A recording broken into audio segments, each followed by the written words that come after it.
By the power of magic and TV, my shirt has become redder.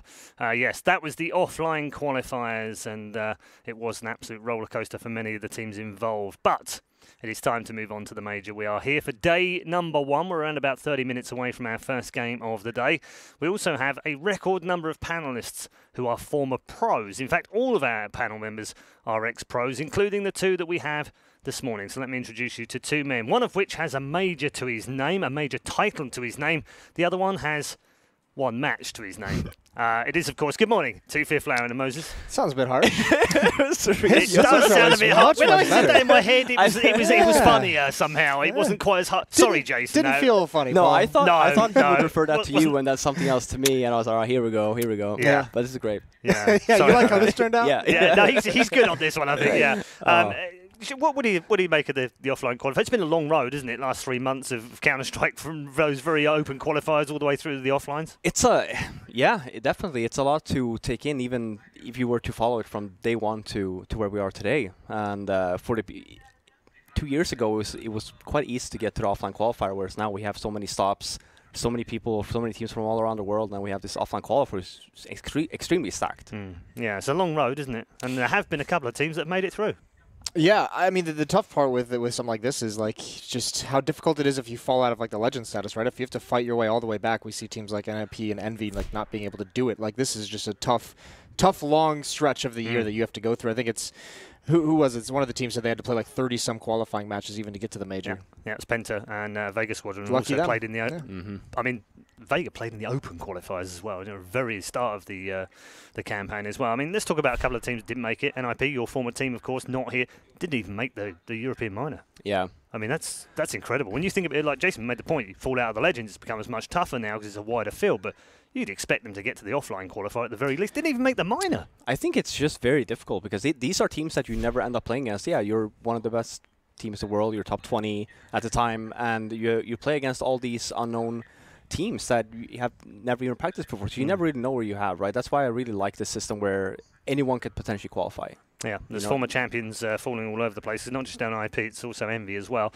Let's take a look at the teams that are lined up for the PGL major here in Krakow. There are 16 of them, of course, 8 previous from the E-League major back in January that will return as legends on the left-hand side, and 8 challenges, which we'll focus on a little bit about as well. Jason, we've picked out a couple to talk about. Mousesports and GT were fantastic. Went 3-0 in the offline qualifiers. But the ones that really stand out, I guess, new names here, Big, Immortals, and Vega Squadron. It seems almost impossible, Jason, that Immortals are the first time they've ever qualified for the major. Yeah, that's kind of the cool part. Is they've failed spectacularly in the previous major qualifiers. So I mean, it's nice to finally see them here. They're a team that we've expected and we feel has been at this level to be able to compete on the stage, and just falling right at the end. But a team like Vega made their known off beating NIP at the last major qualifier, which is quite nice. Big is just a fun team, just because the name of God B is there. If you're a Counter-Strike fan, if you've been watching for a while, you'll know him. But just if you're into like the theoretical Counter-Strike side of things, if you just want to watch like how Counter-Strike quote unquote should be played, like Big is that team that through tactics, through strategy, gets more out of their players than perhaps most other teams, than many other teams. Some of the teams that obviously didn't get out of the offline qualifier, which we're a little bit surprised about. Liquid one, Optic another. Must be Are nice. we surprised? Yeah. Paul, are we? Really? That's a bit harsh. Really? No, I don't. No, okay. Well, I'm going to be honest. Liquid, yes. I was even surprised that Optic went 0-3. I would have at least thought that they would get 1 or 2 games. We got to rehash this whole NA thing again, don't we? Yeah. No. We don't have to. Are I'm you just NA saying nowadays, though? Best friends with all those guys. I mean, yeah, Exactly. that's true. I'm a big fan of just Kusta. be careful. Just be careful right now. Big fan of Kusta. I taught him everything that he knows no, about defusing the bombs. No fluff diffusing going on this panel. None of that stuff. You've done a great job, Coach. Thank you so much. Thank you so much. Bring me in. Definitely up for a race here when he comes back to the States. Don't worry about it. Why does he make things so difficult on you? Why does he make it so hard? No, but I mean, it's hard on you. Yeah. When we look at it, right? If you look at the teams that even qualified, like Vega Squadron, right? You would expect them not to qualify, and a team like Liquid, potentially have the opportunity to be playing here this week. But no, things change. They do. Optic did not play well. Liquid was, it's a really big surprise, right? Considering they have never really been really good, but even the games that they lost didn't really look that great. So they didn't indeed. Let's take a look at the prize money on offer here. It is, of course, $1 million if you're familiar with the major prize fund, $500,000 going to the champions, $150,000 for second, 70, 35, and $8,750 just for turning up as well. Also, it's a little bit different at this particular major in terms of our structure as well. We've got slightly, well, it's a similar format, but there's a few minor changes which could make a big difference. It is a 16-team Swiss format, 5-round best of 1, and after 3 rounds, anyone that's 3-0 will automatically qualify for the quarterfinals. We'll go all the way through to the 5th round, where the last 3 teams will make it through, and then we'll go into single elim, best of 3 from the quarterfinals all the way through to the grand final. And one of the changes that has been made is to the veto process here. We should talk a little bit about the veto process, I guess, in terms of where we are and why it's important and what have you. We'll see the veto in the first map, but it's changed, Jason. Can you explain why? Well, it's just taken out a little bit of like a random element, right? And also, I mean, it's given a couple more vetoes. So it's Team A bans 2, Team B bans 3, and then Team A gets to pick basically between the last 2 maps. So it's just added more bans in a row for one team to be able to just kind of, you can throw less like wrinkles into the field, right? Because it's not 1 by 1 by 1. So you can't really sneak like a map that you may want to play. You can't really play that game of chicken down to the last map or anything like that, which is kind of the big change that's happened. Do you think teams majority of the higher seeds will just put the other team in the pick, remove 2 straight away, or do you think they might mix it up a little bit? I think if you're a team that has like a deeper map pool, obviously it's a little bit harsh in the sense that it kind of limits how many maps you can play. It kind of takes that strength away, but you also, you can just ban straight off your opposing team who might have a smaller map pool. You can just take away their 2 strongest maps, and they're kind of left reeling, having to play a middle ground. So it's still obviously going to favor the favorite, but even if it does limit some of the teams with a deeper map pool. Okay, we're going to get into those vetoes, of course, in the first map and see how it goes down. It's going to be fascinating to see how they break down throughout the first day, and of course through the course of the major itself. Talking about day 1, why don't we take a look at day 1's schedule? We're going to kick things off very shortly with Gambit Esports versus Mousesports. It's all best of 1, of course, in the Swiss format. Fnatic take on Flipside, and we'll finish the day with Astralis, the champions, of course, going head-to-head with Immortals, who will play in their very first major match. That's going to be, it'll, like, this is now, they had that period where they couldn't make it out of the qualifiers. Now they're actually to the big stage. So it's like, how much is there actually going to be more pressure? Is that going to be like the weight off their shoulders because they even managed to qualify? So that's going to be interesting to keep track of, because some of those players are known for kind of, not necessarily disappearing, but like not playing up to their level in the important matches. Well, they're very emotional, aren't they? I mean, and some people have said, well, if you could just calm down a little bit, if you could just take some of that away, but doesn't that take away from the essence of who they are? Yeah, absolutely, and especially because that momentum and that emotion, that they use that to carry them to victories, especially in upset wins. Like that's kind of that's the wave they ride. So if they take that away now at this point when they've done it for so long, that's going to be such a different thing than what they've been doing for the past year. So I think it's going to have to be a slow progression if they want to stay like a tier 1 team, if they want to be considered one of the best in the world. Eventually they're going to have to find a way to curb that back and just keep consistent. But at the moment, it's just ride the wave. You're here now. There's no reason to change anything. All right, let's talk about favourites and dark horses. You asking me? I am. No, I mean, favorites, I think it's very clear-cut. Astralis, SK, FaZe. I don't think there's any talks about them. G2?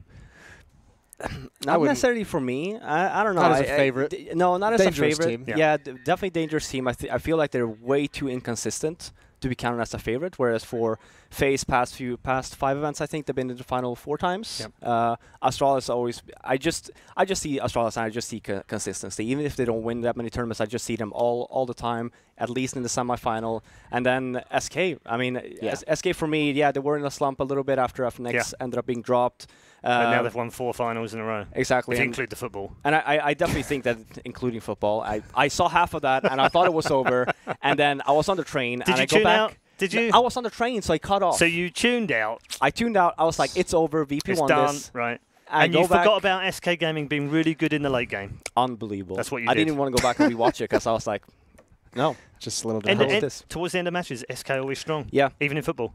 No, but I think that SK has really found a groove here coming into this major. I think that the past few wins that we've had just really showcase how good they are and how great they are coming into the later stages of tournaments. Okay. And Phelps has definitely found his way into this team as well. He definitely has. We're going to talk Dark Horse. I'm going to give you one. All right. Great. It's a major. Let's not do that. Let's not do that one. I don't like that one. It's a major impact. Do we really believe Virtus Pro are going to turn up here and go 0-3 and disappear? No. Katowice was an event in Poland. How'd that go for them? Pretty good? They won it? Not that was like 2 years ago. It was like yeah. No, are you talking about IEM? They won. Yeah, listen to me, Jason. They turned up in Katowice in 2014. They were in horrific form. They were all over the place. I'm talking about Katowice this year. This is recent history, I'm giving Paul. some history. I'm giving some history right, here. It goes back to let's do it. 1823, the second major. They came into it playing horrible. They were awful. They were all over the place. They couldn't find a good map pool. Their map pool wasn't very deep. They were playing all over the place. They were literally running around headless chickens, right? They came to Katowice. The crowd got behind them. They went through the group stages just about, and then they go and win the whole tournament. Why not here as well? Why not believe, Jason? It's a beautiful fairy tale. The one thing that had back to that Katowice was the talk about Virtus Pro coming into that was all the professional teams were just saying, and you can probably attest to this, was just like leading into that event, despite them looking bad, every single pro team was just like, these guys are actually incredible. Like, they found that next level, they figured things out, and now this is a team that's, like, other players were even predicting them to win that event based on what they'd seen in the boot camps leading up to it. So that's obviously not the case here, and it's not that they can't do it. It's just that I don't think you can call them a dark horse just because we haven't seen anything. Like the only thing we've seen is bad. And even if you want to rehash that soccer match, I mean, being up and then dropping the ball right at the end, let's just make that a storyline. Perfect analogy. Yeah. I think the two dark horses, the big ones to look at here, oddly enough, are going to be teams that have. Like they're unsuspecting dark horses because it's going to be like a team like Fnatic. It's going to be a team like Navi, where you look at these rosters and you say these guys should never be dark horses because they have the pedigree of being great players. But these two teams are still trying to work their way back up. And Fnatic is a team that has gotten like really, really screwed by some of the group stages at these tournaments, not being able to get out. Like if you look at their results of where they've been, it's like not making it a group stage, but it's all coming down to like tiebreakers and like an upset on the other side of the bracket forces them to play SK for a spot to get out of groups. And it's just like if that team gets out of groups, it would be interesting. Navi as well, if Guardian's going to play like he did just the other week in Cologne, that's going to be a team that's scary. Obviously with Simple as well, those two players alone can carry you to like the semifinals. So I think those would be like the two big dark horses just because of the pedigree of the individual players. It seems astounding to me that we just 6 months on from E-League talk about Navi as a dark horse. Astonishing, really. It just shows you the level of competition we've got here. We're going to move on to our first match of the day. We're around about 15 minutes away from that matchup. It's Gambit versus Mousesports. Two very interesting teams, of course. One is a legendary team, and the other one has a qualifier, and it's perhaps not the way round you would have expected. Of course, Gambit top 8 at the E-League Major is a little bit of a surprise. Maybe they can do the same thing here against Mousesports, who came through the open qualifiers. We'll start with Gambit, and Fiflan, I'll talk to you first of all. When they did that at E-League, everyone was just like, wow, actually the hype was real, because they won a DreamHack last year, and you sort of go, wow, they won a Dream, that's amazing. Wasn't quite that amazing when you looked at the team lineup because it didn't have that much of depth or width in terms of the quality there, but it was still a good title for them to win. E-League kind of confirmed that they were a good team. I just always considered Gambit before Zeus joined that they were a team that could upset best of ones. They had enough skill to just good fraggers, just go in and potentially upset a best of one. Swiss system is really good for that. But now when Zeus joins, you can just definitely tell like how he has transformed this team into a team that has the potential of winning best of threes versus some of the best teams in the world. We're not talking SKs here. I still think that they're a little bit far beyond for that, but potentially upsetting some other big names here. And that was the shock for me when Zeus ended up having to leave Navi and he comes in here. I just feel like Gambit has just been completely transformed by Zeus' leadership. He brings over that kind of style as well, along together with the style that they had from before. It gives a little bit more depth to their lineup. Not something that Navi never really had before, because it was always very slow paced. Whereas for Gambit now, they have the skills and they have the tactician to even swap it up quite a bit. So for me, it's going to be very exciting to see how Gambit performs here. They haven't really been playing that much as of late for the past 2-3 months. Haven't been qualifying to any tournaments or anything, so they've had a lot of time to prepare. Obviously having a bit of a rave around their keyboard in the player area as well. It's got that wonderful changing colour. I am. So Mousesports, on the other hand, Moses, let's talk about them as a qualification, because that was a breeze for them. I know some people will go, well, they didn't really have the toughest of teams and Tengri first round. You've only got to play who you've got in front of you. You can't do any more than that. They went 3-0. Yeah, and I mean, I don't think anyone necessarily cares about kind of an easier route that they might have had, just because everyone kind of expected this team to qualify anyway. So even if they get the easy teams, it's no big shock or anything like that. I mean, the crazy part about this team is, they've always been in Pro League even despite losing Nico, so they've actually always played like the tier 1 team. So even if you look at like the results at tournaments, it's not that good.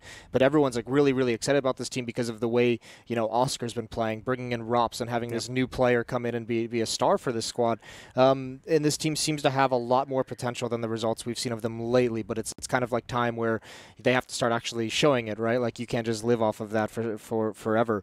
But it's been great. I mean, the story around this team this year is always going to be the way they managed to survive after the departure of Nico, that vacuum that was left, having Dennis step into the shoes, bringing Oscar back, and he's obviously fragging.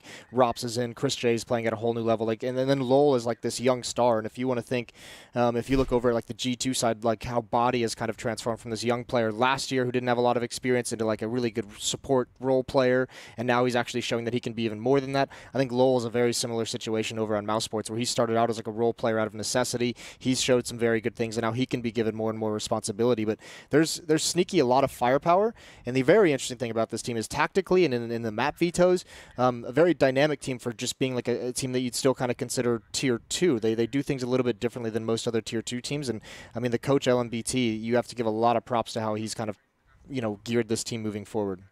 It's an interesting proposition. Would you say it's a better team now than it was with Nico in it? Have they been able to move on in that sense? I was actually going to point at that. Because they were playing around him, weren't they? And this is a totally different way of playing now. Yeah, no, and this is the thing. Yeah, you look at Nico and it's like one of the best players in the world. Yeah. Why was Mousesports not better? Why is Mousesports better now than they were before? And I think that now, I think that they were way better as a team. They just, they still have their star players. They have Oscars playing incredible. Whereas I never really felt that Nico fit into this team. Even though he can be dropping 40, and they still lost. But he was doing everything in the end, wasn't he? I mean, he was calling, he was doing all the strats, he was mid-round calling, he was trying to be entry fragger, he was AWPing. I mean, it was just you can't do everything, mate. Like it's too much on one guy. Yeah, it absolutely is, and you can look at it that way, and that's all fair. But then you can also look at it from the other angle, as I guess if you call him like a Nico sympathizer, and just be like, if someone on his team had shown any of this potential when he was in the team, he wouldn't have had to take all that responsibility on. And then the ceiling for this team is even more high.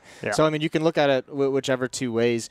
But they're a better round. They're a more rounded. Yeah, team definitely. now, at the moment, if you're an opponent, you're going to look at this team and say, way more scared of this squad than we were when Nico was in it. Yeah. Okay. Hearing that we should be able to go to the vetoes very shortly. It's going to be very interesting as well to get these vetoes up and running. We're going to have first taste of the brand new veto system. Remember, the highest seeded team, in this case Gambit, get to choose whether they go first or second in terms of the veto system, in terms of banning. The first team, whoever that might be, and we've assumed that they'll pick Mouse to go first, will get to ban 2 maps in a row. It will then go back the other way, and they'll be able to ban 3. Finally, last 2 maps left in the pool, the team that chose the first 2 maps to veto will pick from the last 2 to decide who takes the map. The other team will then decide side. So that's how it works. Fiflaren, are you expecting this to be funky? Are you expecting one of the teams to break out something a bit weird here, or do you think this is actually a better system? So I like the randomness a little bit, but I also feel like that also puts more favor into the underdog somewhat, because when you have just one map left to play, the better team is just going to get a good map overall. Yeah. Whereas like now you have to prepare for all 3 maps. It's just going to be very random. And I think for this matchup, Gambit versus Mousesports, I think we're going to get a really good series to kick off this major. I don't think there's going to be any necessarily curveballs. I was looking into. I'm guessing it might go into Inferno or possibly even Train. Yeah. Those are the 2 I would think would come as well, because especially with Gambit, like their big weakness in this map veto process that we'll see, essentially all tournament long, or as long as they're in it, is they have Overpass and Cobblestone as like those are their 2 maps that they just win on. They beat pretty close to everyone on them. And if you're an opposing team and you ban those 2 maps, then the win rate after that just drops. It just plummets to maps like Inferno and Train, which is like a 50% win rate. So you can really kind of neuter the strength of their map pool pretty quickly, especially in this veto process. Yeah, just looking through some of the maps that Mousesports played, it's quite wide for them, isn't it? Well, here's the crazy thing about Mousesports. This is why I said their veto process has been so dynamic lately, is just because they've played 8 Swiss system games between the qualifier and Cologne, and they've played 6 of the 7 maps that we have in the pool. And that's something you don't normally see out of the Tier 2 teams. And usually you see like a Tier 2 team, as they make their rise, they really select 1, maybe 2 maps that they become very, very strong on. And they go to those maps because it's the best feeling you can have as kind of the underdog or the Tier 2 team. Even if it's an opposing team strong map, you still play it because you just feel comfortable on it. This is a team that will play anything, and they've been very targeted in their bans and what maps they pick to their opponents, and that just leads me to feel like there's some kind of massive preparation going on, and that goes all to the coach of LMBT. Yeah, and we do have a few teams here that that just don't play certain maps at all and don't like certain maps at all, which leaves them with either 2 or 3, maybe at a stretch, strong maps. If they come up against the wrong team, i.e. a higher seeded team, they can remove all of those 3 maps. I'm thinking Virtus Pro here, for instance, could be quite vulnerable to this system in that they could lose 3 of their best 3 maps. They could just be targeted. And then they're awful on the other 4. Not awful, but they're not good on the other 4. Yeah. That harms them greatly, doesn't it? You need a deep map. We already said that before. We said it at E-League, you need 5, 6 maps, really. And if you're Astralis, then all 7, great. But 6 maps is where you've got to be. And Mousesports are there. You know, you definitely have to at least have 6 maps. I mean, we used to, even the guy you have here on the screen right now, Zeus, he used to play on a team, Navi, I can't remember, it was the 3rd major or whatnot. They're not playing Nuke, a map that they never played before, because they only played 5 maps heading into that event. So they had their go-to ban, and then it's like, let's just hope that, and it was a randomizer, so it ends up being Nuke 3rd map. So they took that gamble, 33% chance, ends up being Nuke. Never played that map before, and you go out of the tournament because you don't practice a map. So here, coming into you only need to know 3 or 4 maps in the Swiss system in the beginning, before the playoffs, right? If you're only looking into, I just want to make it our groups. Yeah. All right, sure. Be extremely good on 3, 4 maps. It's going to get you there because you can ban off the rest. Well, but if you're looking into going far in the playoff bracket, that will not cut it. The other side of this is that if you have a map that you don't play, and the other team do play, it's quite nice. Then the same thing happens because you lose a ban effectively because you've got to remove it. I mean, take Mousesports for example. Overpasses their permaban, and Gambit loves that map. So I mean, that's going to be gone just right off the bat, which is quite convenient for someone like Mousesports, and that is definitely going to hurt Gambit. But that's the big thing as well. I mean, once you start getting to the middle of these map pools, the great thing is, despite us saying that Mousesports has played like 6 of the 7 maps over group stages, it's not like they're not like dominant maps, right? Like they're still kind of, iffy. They're both ways depending on the opponent, the strength of the opponent, still sitting around, 50%, 60% win rate. So it's nothing to write home about. It's just the fact that they are competent enough to be comfortable playing a map that is not their best. And that'll be one of the nice things for them. But it is going to be a little bit dicey to see where it goes. I think Train is a very high likelihood of coming out here. Yeah. I was going to say Train is the other one where they've both got winning margins on, and they've both played it a fair amount. Although you've made the point, Jason, a couple of times that Mousesports have got this wide map pool, they seem to be able to want to play anything. Their win rates aren't good on most of their maps, so it's not like they're brilliant on all of their maps. They're quite happy to play them, but they haven't seen success yet. Yeah, and it's also kind of, I think, part of like the rough. Okay. I mean, it's been kind of cool for this team to go up just because they've been playing Tier 1 across all these maps. Tier 1 teams across all these maps. That's why you see kind of some of the strengths. Okay. Well, we've got bans out from Gambit. And Mouse have removed 3. This is a test of your logo knowledge. I was just going to say, my I logo have no idea what's going on. Yeah. It's actually 0. So Mouse have bound Cobble, Train, and Overpass. And Gambit have picked something that I can't read from here. I think that's Inferno, right? I think that's Inferno as well. Yeah. I'm not 100% certain. I mean, we said it might go to Inferno, right? Yeah, it was between Train or Inferno. I think we kind of established early on. I thought Train. Both teams have had like recent success on Train, so it might have felt that way. But either way, Inferno is it's going to be interesting. Actually, I don't think this is that great of a map for Gambit, so I'm a little bit surprised to see them pick it. Although, to be fair with these logos, I don't really know what the other map of the possibility was. To be fair, we don't even know if it's Inferno. At this point, we're just stabbing in the dark. We have no idea. Yeah, I'm pretty sure it is Inferno in terms of the map. Would it have been Cash? I think maybe would have been. Yeah, so it was Inferno that was picked. Might have been Cash that was left over as well. We'll have to brush up on our logo knowledge. That one kind of threw it out left field there. Yeah, really did. Inferno's the most played map at all majors. Not really a big surprise, even after the remake. I guess we're going to see quite a lot of it at this major too. Yes, I think so as well. I think because it's such a new map, and like you're saying, it's the most played map in the major, I think that everyone was expecting this map to come back, and it's just always been very... It has everything. You can play very open, very loose style with it, taking over mid, banana, just very simple smokes, and just play that kind of style if you want. Or you can also be very strategical, which is why this map works for most teams. Yeah, and it's not that different from the old version. I mean, I know there are some points which are important, but it's not that different in terms of overall strategy. No, but one thing that has kind of, I think, started to change, we saw it with the last Inferno towards like the later stages of it as well.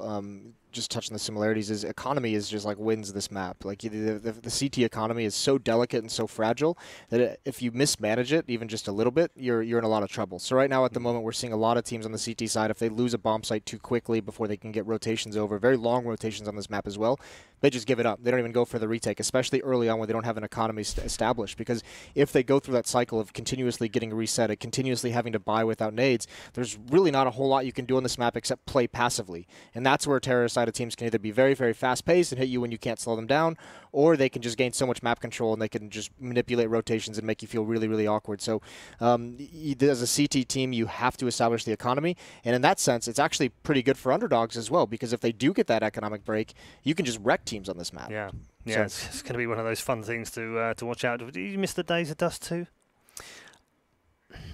A little bit. I always get to a major and think, yeah, Dust. Oh no, Dust. It just seems weird to me. Yeah, that we haven't got it around. That's all. I just feel like it's because it's been in the game for so long, right? People just expect to see it. But I think at the end stages of before it got removed, it was just.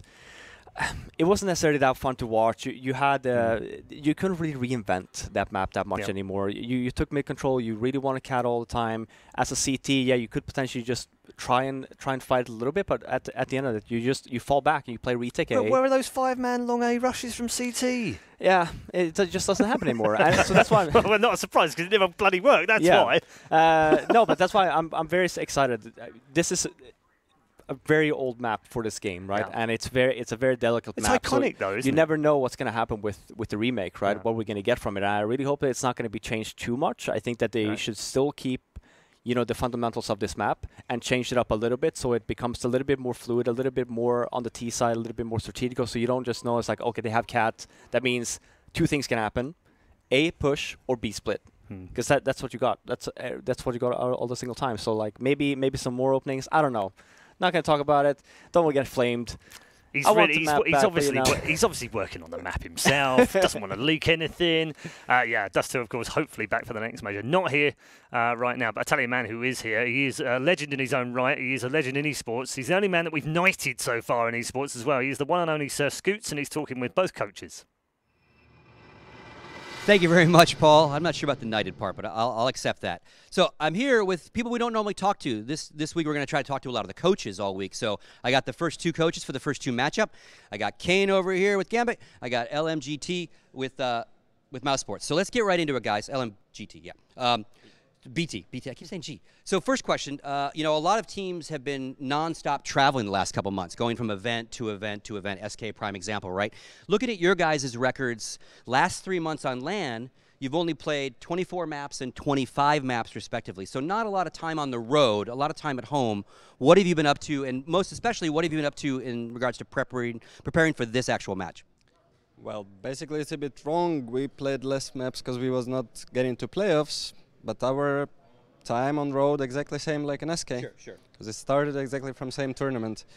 Well, basically we are a bit tired, but still we feel ourselves just ready. I mean, I didn't want to say that you're jumping out of groups, right? I just trying to be nice about it. All right, and what about you?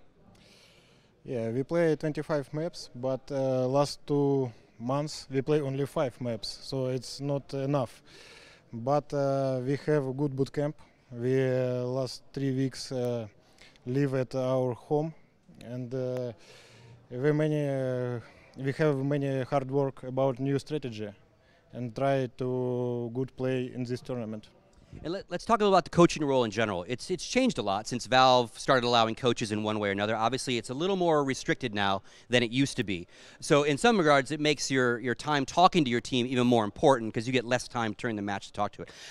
As coaches, are you an anti-strat kind of coach, like you're always looking at what the opponent's doing, or more worried about playing your own game? We'll start with you. Well, basically, all the coaches are looking up the opponents anyway.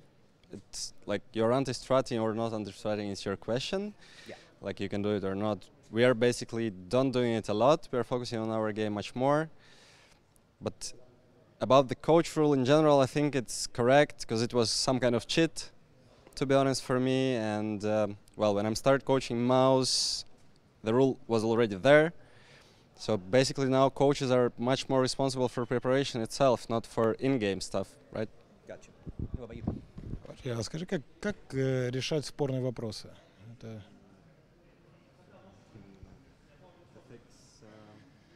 We must help. We must help our team and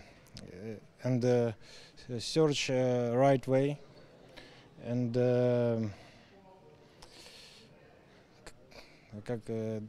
fix our problems, and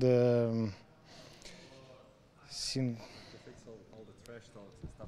Sure, gotcha. So a little bit of in-game as well as out-of-game work for your players, basically. Yeah, makes sense. Now, last final question. Let's get to what you're playing today. You're playing Inferno, new veto system. First off, thoughts on that, and like walk me through your side of the veto. We'll go with you first. Well, before tournament, when we saw it, yeah, I told that it will not affect definitely in any scenario our veto against Gambit. I mean, both of us, I guess, me and him knew the map anyway. Yep. Because it will come to one of two, and obviously they have to choose this one. Same to them, basically. They know that they will choose this one, and they was preparing for it. So I don't think it's affecting so hard most of matchups, at least. Okay. Something like this. Not a random, I think it's good. Because before it was a random. Yeah. Now I think it's good. Yeah, I think it's good, but we and Mousesports know what map we played, so nothing new. Yeah, and you two have known each other for a very, very long time. You said 15 or so years. So I'm sure you guys are inside each other's head a lot. So one final more question, statement, trash talk, anything you want to say to each other? Or you want to have some fun here with each other, or just good luck? Well, for me, it's a first matchup. Yeah, it doesn't affect the tournament at all, and I'm happy that I'm meeting my friends in the first match, and we will not meet further in group stage. Doesn't matter who will win or lose, and I wish them just good luck and good run in the tournament, nothing else. All right, that was too nice. What about you? You got to say something. I'm very respect Team Mousesports, and I wish good luck and have fun. Great. Thank you very much, gentlemen. Good luck with your match. Give a big shake. That's going to do it for us here in the interview section. Paul, back to you at the desk. Yes, thank you very much, Scoots. No trash talk. Disappointing start to the day, frankly. Far too friendly. Like each other too much. Lots of respect like that. Hopefully we get some more trash talk out of these guys. Wishing good luck as well. That's a rookie mistake. You never wish good luck to your opponent. Yeah. I mean, GLF, HF is fine, isn't it? Good luck, have fun. That's okay. It's very civil. Just drop the have fun. No luck. No luck. Okay. Yeah. All right. Time to put your thoughts to who wins this match. Now you know the map and you've heard the coaches talk. Fifth Lauren, has your opinion been changed in any way? So, contrary to Jason, I think Jason said that Gambit, he feels like Gambit's is not necessarily that good on Inferno. I don't know. I think this map really fits their playstyle a little bit with the addition of Zeus. You have a lot of strategical advantage here if you're Zeus. If you go into just a deep level of it, you have so many things you can do on the executes and also just very loose style play. But I think overall, Mousesports should win this. You think firepower overcomes strategy? Yeah. Because if we're honest, Moses, the other way around, I don't want to slight Chris J too hard here. He's a good mate of mine, but at the same time, he's brand new to the in-game leading role. He hasn't done it very long. He's still learning. By his own admission, he said, "I'm still learning, and I'm really not calling mid-round either." So, if strategy comes into play here, Zeus surely has got the call on this one. Yeah, perhaps. But the one thing that like Chris J will have to bail him out is like the young talents of guys like Rops, of someone like Oscar, who's just been so dominant recently, especially with the AWP. If you have an Opera on this map going absolutely nuts, like it's such a difficult map to play just because you can put him so many different places. The reason why I don't think this is that great for Gambit is a lot of their wins on this map came very early on. They were one of the first teams to really like adopt it kind of or start testing it out. You know, think back to like DreamHack Vegas where they got like 2 wins on it. So in that sense, it seems like it hasn't been that great for them recently, despite them having a winning record on it. But yeah, I mean, Gambit's always going to beat. The one big thing of them, the hype going into the E-League major was the fact that a Dren came out of nowhere. Hobbit like had this great potential, and those guys became so consistent for a long period of time. We haven't seen them for a little bit. Like they said, they had a 3-week boot camp, so we haven't really seen Gambit whatsoever. So this is going to be quite an interesting match of where they're going to be coming into this. I was going to ask you both because there are arguments for and against this in the sense that are the Legends at an advantage because they can sit back and they can watch these teams play qualifiers and watch Swiss matches and what have you? Or are they a disadvantage, Robin, because they're not getting the practice and the hardcore matches against these teams? I definitely think it's a disadvantage, mainly because you have no idea what works or not. You think it's a disadvantage as a legendary team? No, I think it's a disadvantage for the teams that's just sitting at home boot camping, not having a chance to play against the legendary teams essentially, right? Because they've been very busy as of late. They've been traveling. I mean, last one you had ESL1 Cologne, and just overall it's just been a lot of tournaments. So, but I think if you're just sitting at home practicing versus even lesser teams, you have no idea what's going to work versus the good ones, right? Yeah, you have that little.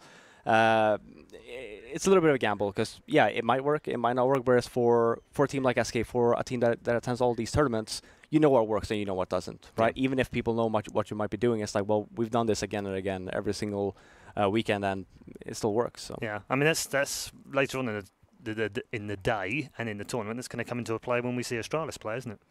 Yeah, was they're the X factor.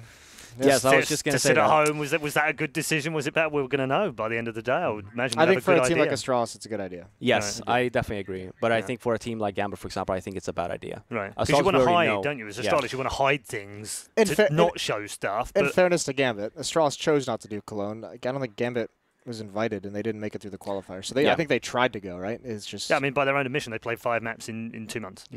So it's not through, not wanting to try or not wanting to get there. It's not. Who did you predict to win, by the way? This match? Yeah. Listen, Robin, it's been a while since you were on one of these things. No, I saw the little banner, and then I came up, and you were nowhere to be found. Yeah, I was trying to sneak. Ladies and gentlemen, ex-professional Counter-Strike player. I was just like, he was talking for so long. Did you predict so Mousesports? The producer just forgot about you, and then coming into next. I picked Mousesports. Okay, all right, that's nice. But wrong. No, it's okay. You can say it. All right. All right. What do you think? I'll take. You know what? I'll take Gambit. We'll go head on this one. We'll have some laughs. All right. We're going to split decision on the panel. Camaraderie will be at an all-time high. Why don't we say hello to 2 other Banter boys? They're in the commentary booth right now. Is of course the legendary Anders and Semler back for another major. Good morning, boys. Good morning, Paul. How you doing? Very well. Are you impressed with the level of banter? Fifth Laren stepping up his game here on the panel? You kidding me? He's only getting warmed up. Is he? That's true. We aren't even into full swing yet here. Right. He's a little rusty. He's got to brush it off a little bit. But once he gets back into it, I think we'll be fine. You can tell he's been living on in San Francisco for a while. Like the sun is just getting to him. It's just fried his brain, hasn't it? He's NA now. He's all out NA. Is this where you can tell you've never been in San Francisco though, because there's no sun in San Francisco? I have. He was saying when I was there. I have 1 day's experience. I have a secret, Anders. Go on, tell me. The first game of every tournament I ever do, I have one thing in my mind, and that is, do not say the F word. Yeah. That's it. Or you could just start strong. And honestly, so far, so good, because he hasn't said Fifth Laren once. Anyway, boys, it's down to you for game number 1. Thank you very much, Paul. Yes, indeed, we are ready here with the first game. First game of the major. It feels really good, doesn't it? It's been such a long time coming. That's the thing, man. There was a time when we had 3 majors a year. Now it looks like we have 2. Long wait. It was January, the E-League major. That was the last one that actually went down. Astralis won it. And now we get to see, can they defend their crown? I know that you're going to be cheering for them. Maybe I will. Maybe I will. It's too soon to tell. Yes. Yeah. No, but this is very exciting, and I think there are so many unknowns. This whole group stage format is so crazy, and with teams like Gambit and the Mousesports in the best of 1 format, I don't know how to call it. I think it's going to be crazy. We've got a bit less intel on Gambit, as the desk are pointing out. They were their legends, so they came in from sort of straight here, whereas obviously Mousesports, we've seen them play quite a bit recently.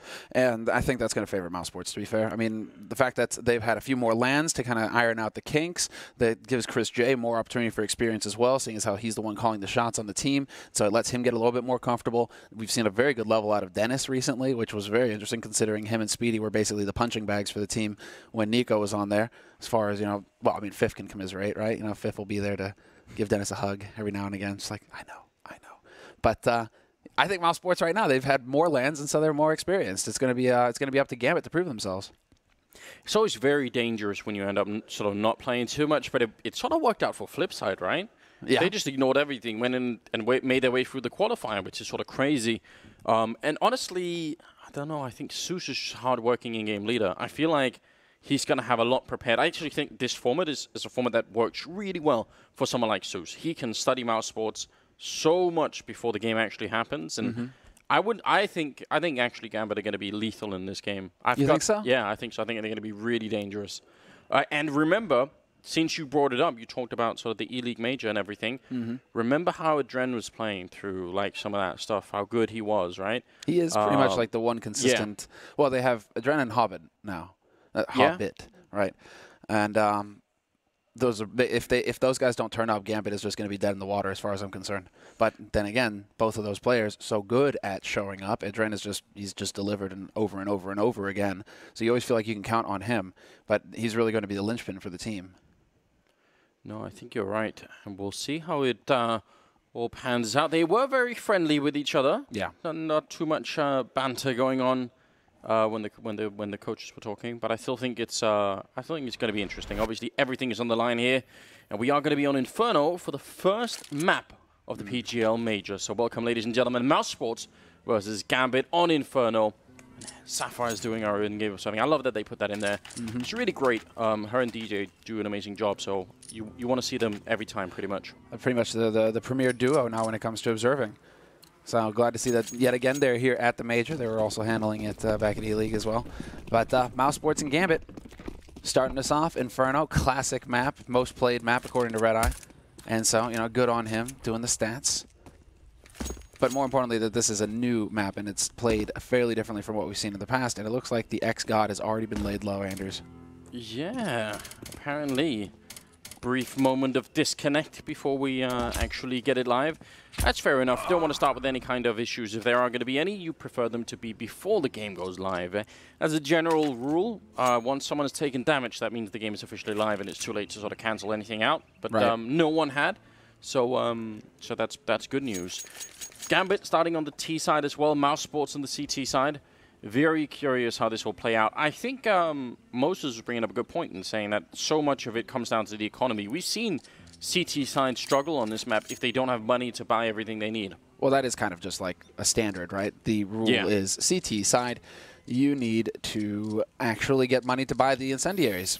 And that's what's going to be so important here, in particular on Inferno CT, is mid control. You can get the early HEs into mid if you want to be clever on the CT side, but more importantly, it's all about banana control. And that nade game, it's like layer on layer of meta over there now on timings for HEs, on timings for incendiaries. Are you smoking bottom banana, or are you going to try and control top banana?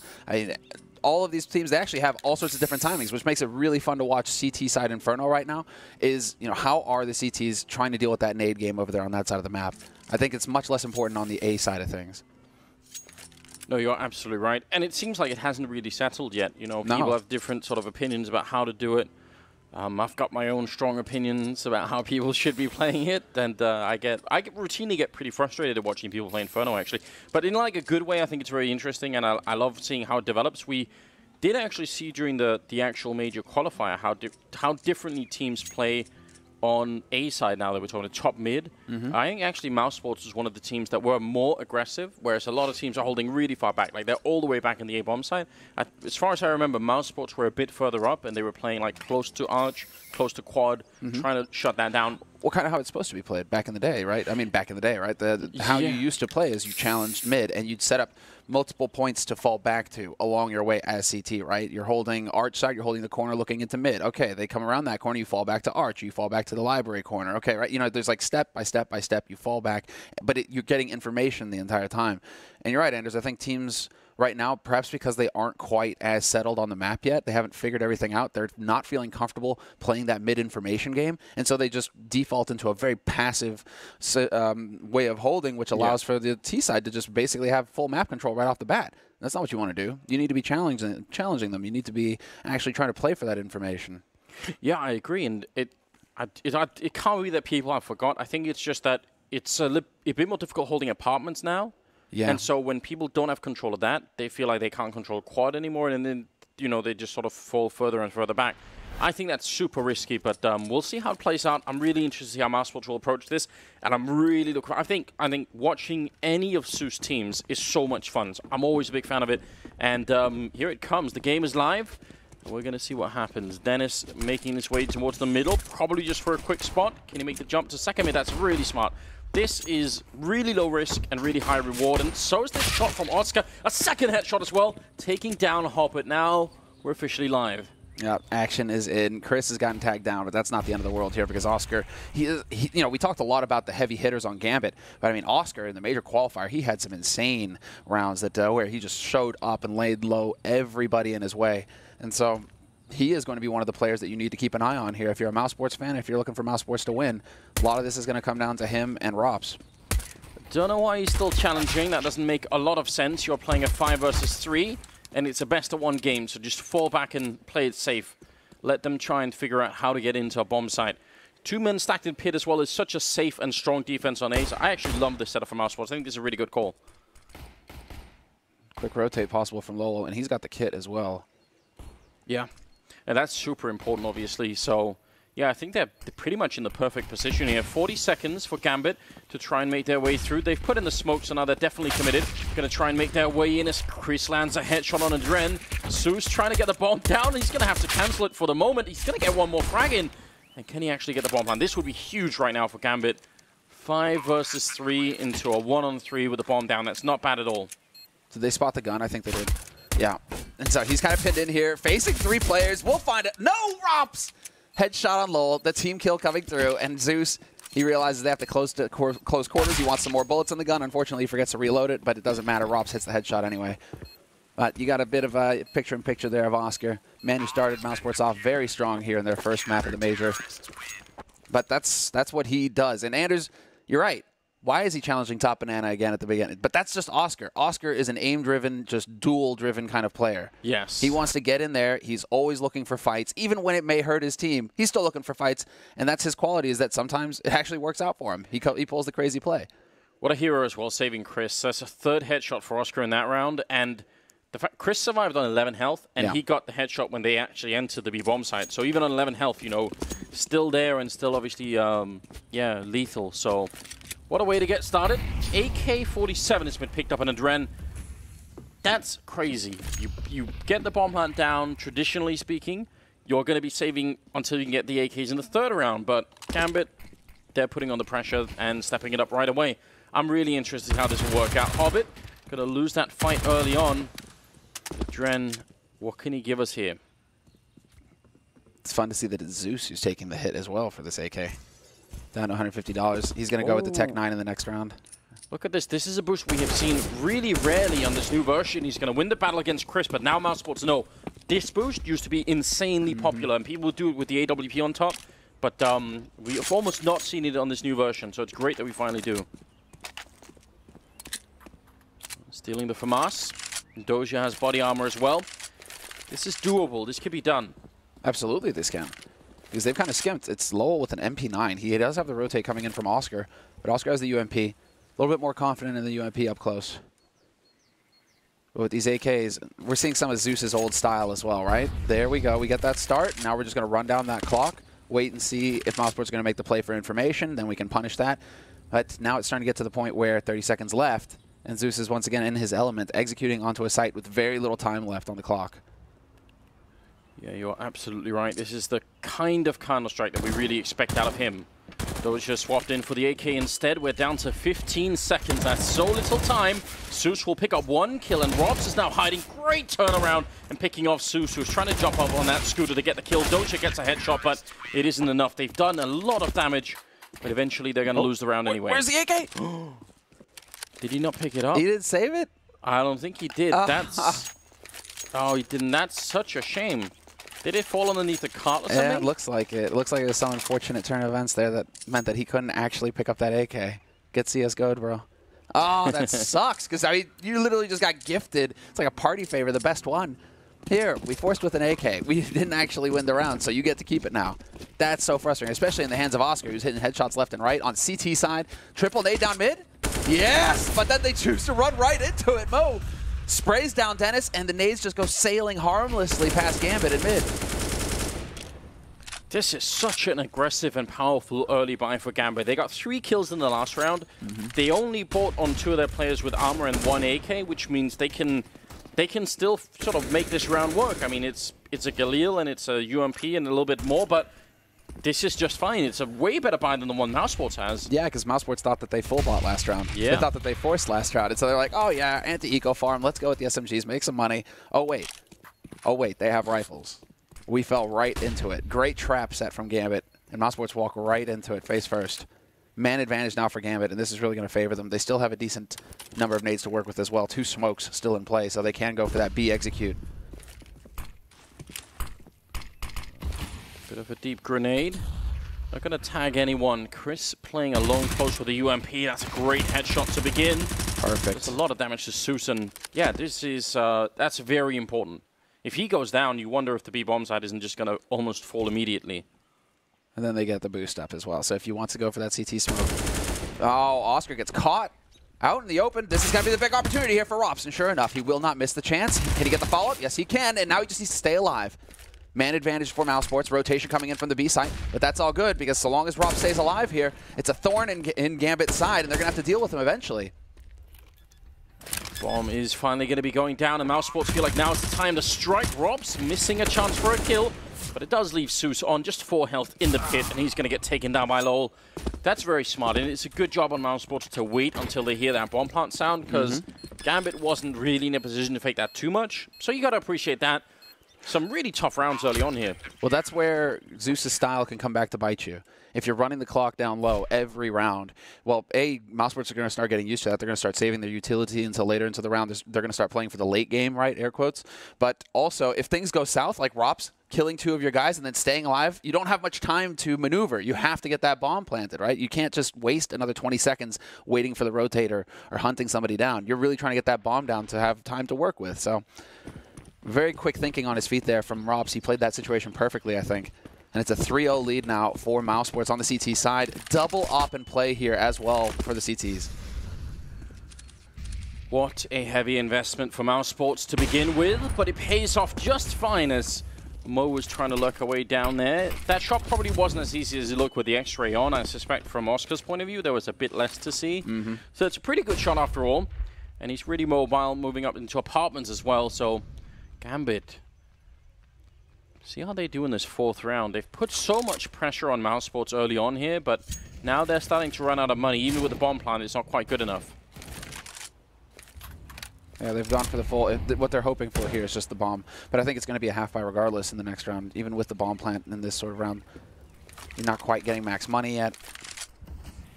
And really, I think do you want to get that AWP in play for Mo? Do you want to start having full nades, the Molotovs, the smokes, everything for a clean execute that you've practiced? These are the kinds of questions that Zeus has to be asking himself, and you're still very early on in the half. I don't see any reason to just keep forcing. You have time to work with here. I think what could happen is they get lured into a sense of where they have to keep forcing because all the rounds keep going down to 1-on-2s, right? So every time Mousesports survive with 2 members, Gambit make the calculation and say, well, they've got no money, let's just go for it, right? And that's true, but if you don't win any of the rounds, then yeah, you're right. You can't really have perfect T rounds. Well, here's going to be the opening shot from Chris. Not going to miss it. Easy as pie, looking for the follow-up, and the pressure is there. Where is his teammate? Lowell dropping the ball. They maintain the man advantage, but that's not going to be good enough. He gets caught by Doja now. He was boosted up, but the smoke was blocking him. That's so unfortunate. Now Dennis gonna hit a shot, and Oscar will take down Adren. Rops will fall to Zeus. Oh, sorry, Zeus will fall to Rops, and that will be the end of it. Mousesports now with a 4-0 lead, and this time they survive with 3 members alive. That's a really big change. It might not seem like a lot, but that's the beginning of a real economy on the Mousesports side. Gambit don't get the bomb plant down, and yeah, what are they gonna do? Buy some Tech 9, some armor? It looks like it. Oh, that's painful for Mousesports, though. They don't succeed in saving Chris J's op. And so that was actually a very expensive round for Mousesports. So they saved Oscar's because he survives, but they weren't able to make it to the back of the site fast enough to pick up Chris's. And so he has to tap into his bank. You can see he's left on $50.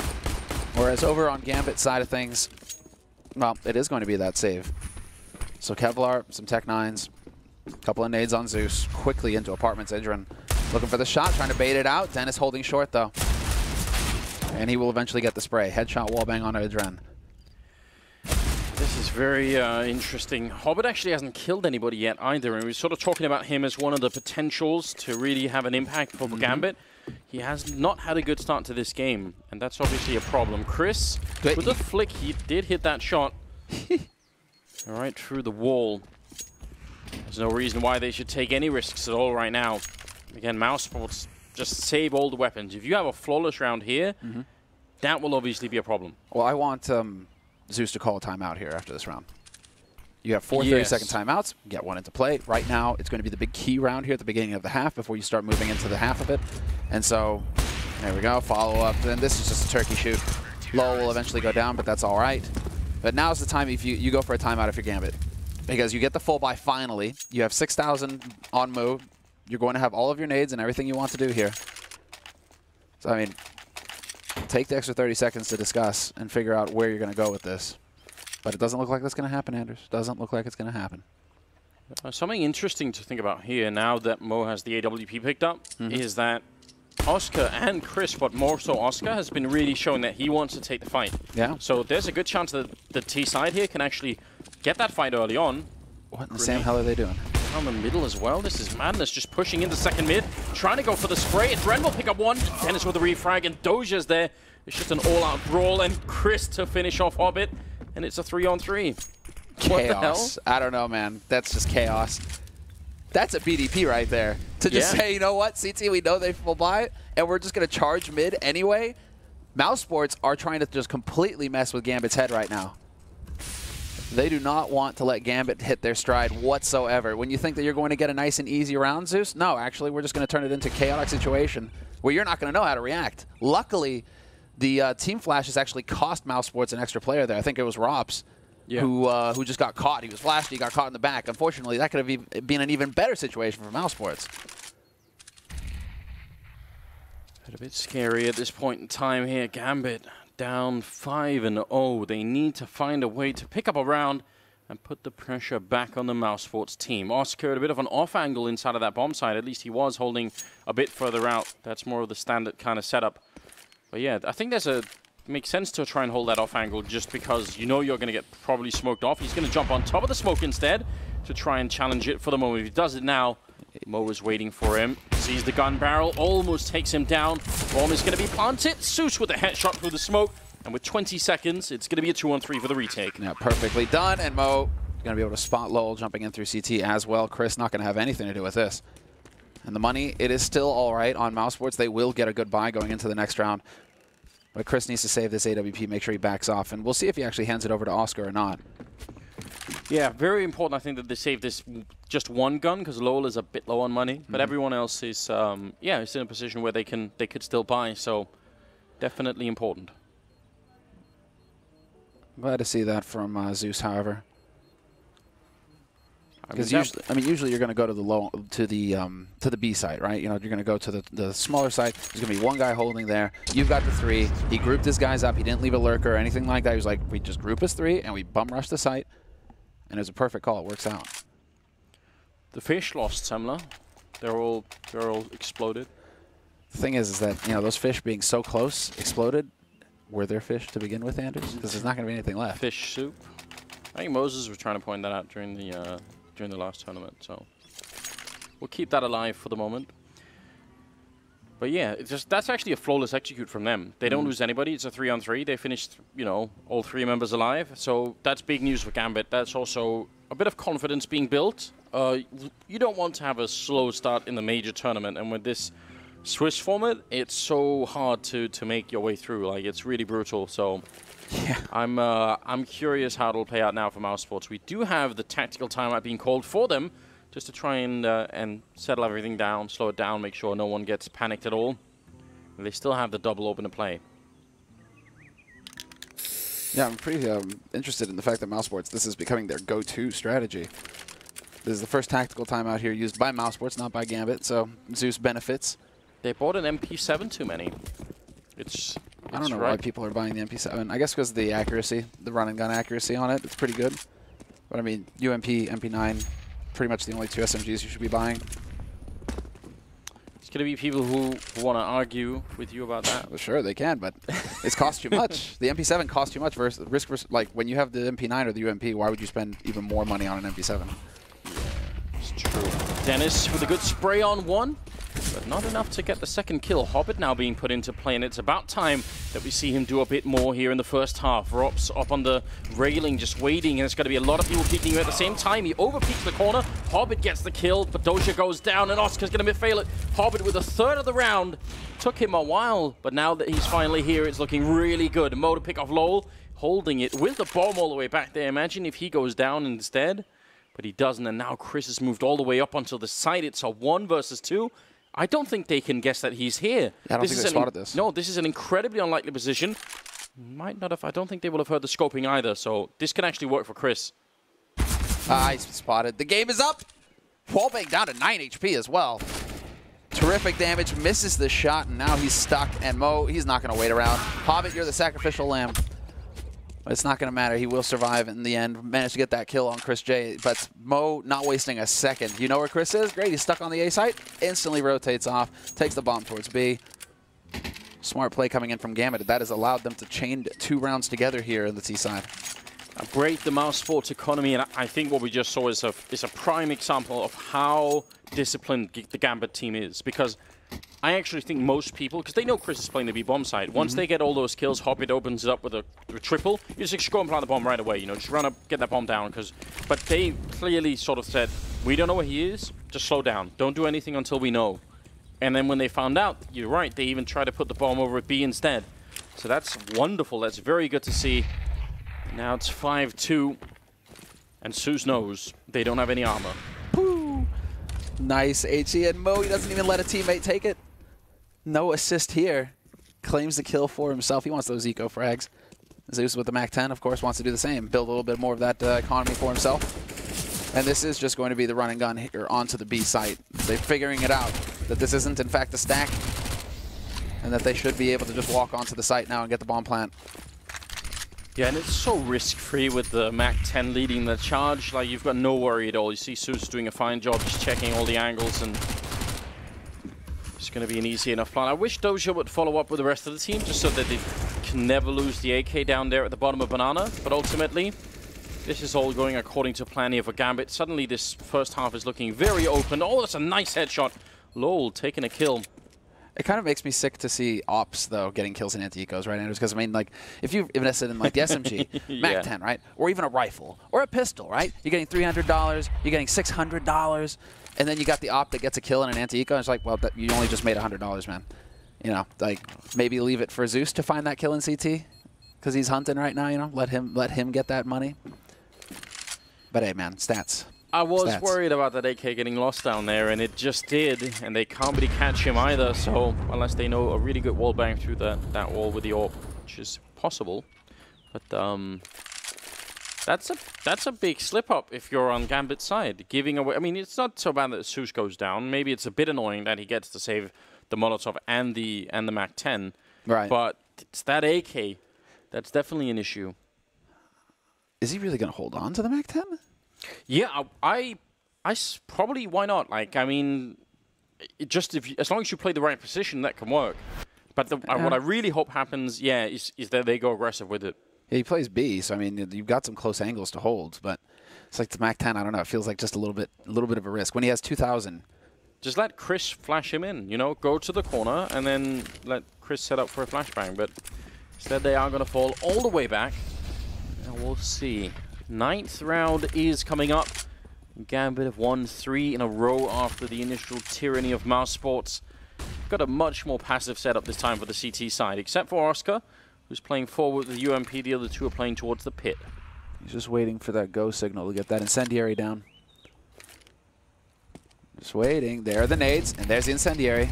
Very quick. It is going to buy a little bit of time here, right on the edge, stopping that mid push, but Adren just goes barreling through from Boiler, up short, straight onto the site. Chris with an instant headshot, though, finds the opening pick here from Mousesports. Mousesports haven't taken a single point of damage yet. And they're all stacked on the bomb side. Finally, Zeus and Hoppy come into it with a couple of kills. Chris up on the box is going to get knocked out as well. Zeus with a great opening, wrapping around, and Hobbit to take down Lowell. That looked like such an unlikely... First of all, it's out of, you know, Gambit's style. They pushed at 1 minute and 10 seconds, but they also pushed into a 4-man stack. You're supposed to do it every time. Chris had a great headshot there to start things off, but, you know, losing that fight versus Zeus, I think that's the key moment, the turning point. It's these chaotic situations, you know, Anders, where anything can happen. Zeus getting so quick up to library, catching the first guy for free, and then winning the duel versus Chris. I mean, you got to give it to Zeus. Big performance from him. And that is going to hurt Mousesports, but a little bit of an edgy smoke here, and there's the shot. Oscar, though, again, not going to hit the flick. A little bit of frustration, you can see it. The head shake from him. He's not happy about that. This is another opportunity that could have given his team a strong opening. Instead, it's Hobbit finding the headshot on Chris. And now we're cooking with gas here. Gambit, they could just press onto the B side. They know they have an opening. It's pretty remarkable to see Hobbit coming back in style like this. It can be very hard individually as a player if you have a bad start to spark you. Like usually people end up doing it in the second half because then they have some time to breathe. But Hobbit, he was quiet for the first 5 rounds and then boom, 7 kills on him right now. And these openings are so good.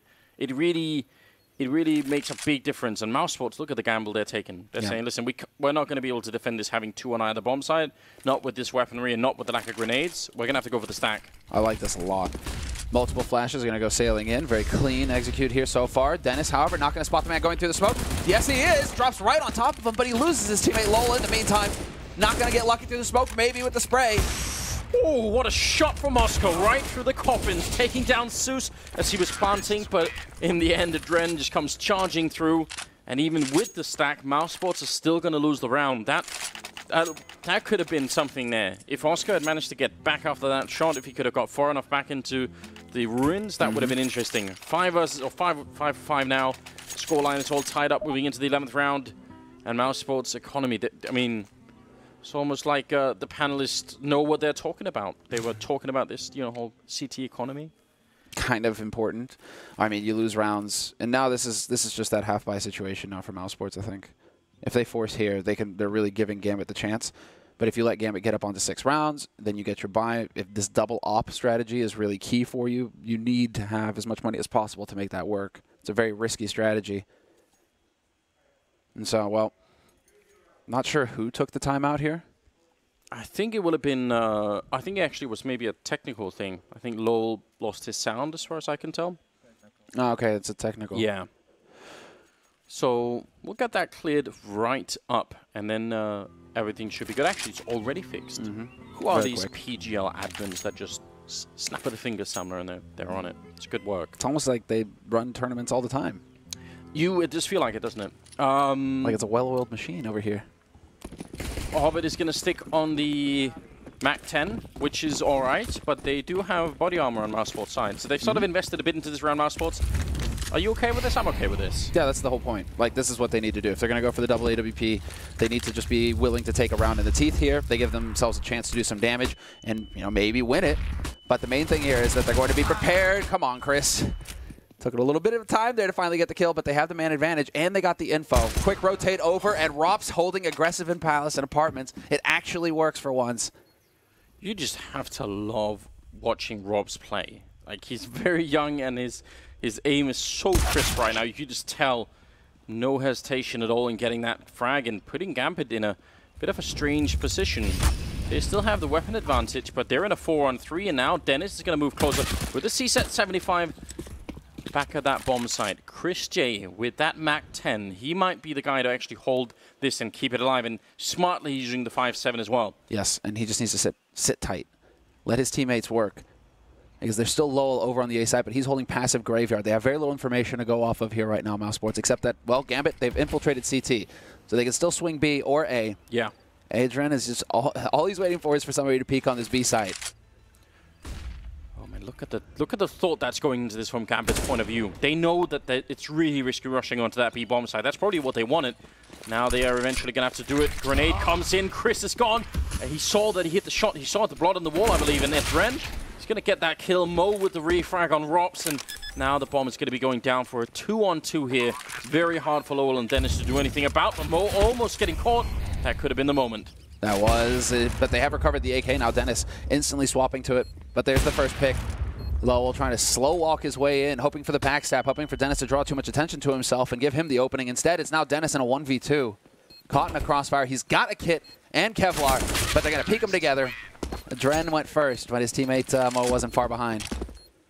And now Gambit have the lead.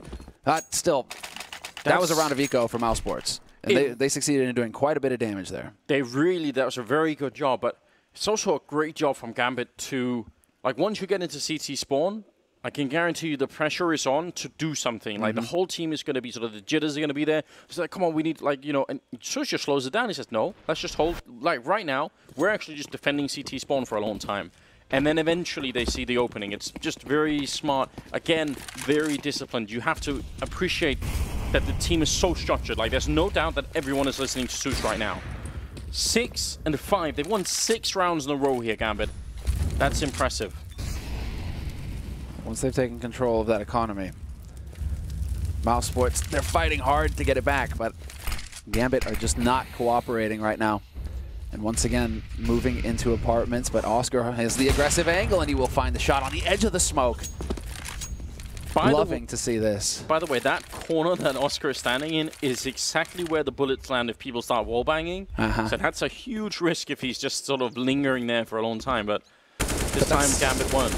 This is the thing, when you hardly ever see CTs holding aggressive because of those wallbangs, then it almost becomes a benefit for the CTs because they're just not going to expect anybody to be holding there.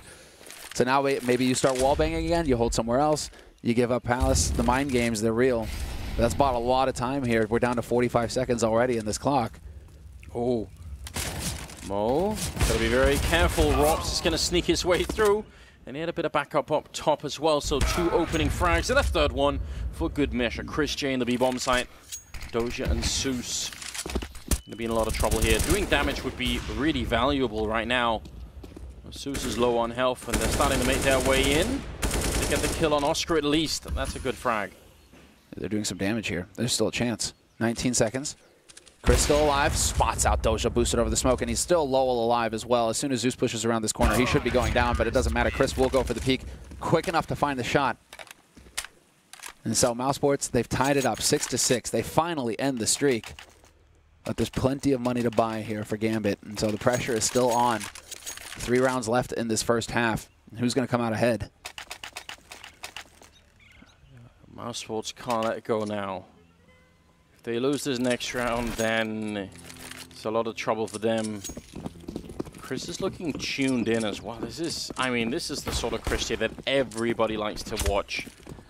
A very good, a triple kill in the round for him as well. A lot of AKs, no AWP this time on the Gambit side, but so many smokes and Molotovs as well. It's going to be interesting.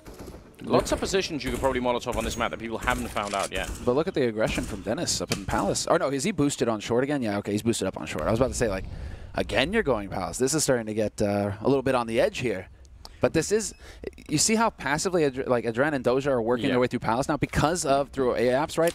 Because of the aggression from Mousesports now, Gambit can't take it for granted that this is going to be free. Now they actually have to peek around the corners and waste just a little bit more time checking. Oscar's got the boiler angle.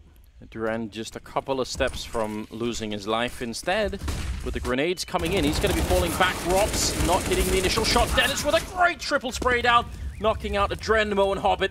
And Zeus finally with a refrag. It might not have been enough here. He might have done everything he needed to. Doja coming in with a one shot on Oscar. And Molotov not going to hit Lowell this time. Flashbang as well. Can Lowell stop the plant? He actually can't. No, this favors Gambit now. This is a Gambit situation. They have the crossfire set up, and sure enough, Doja are going to catch Chris J.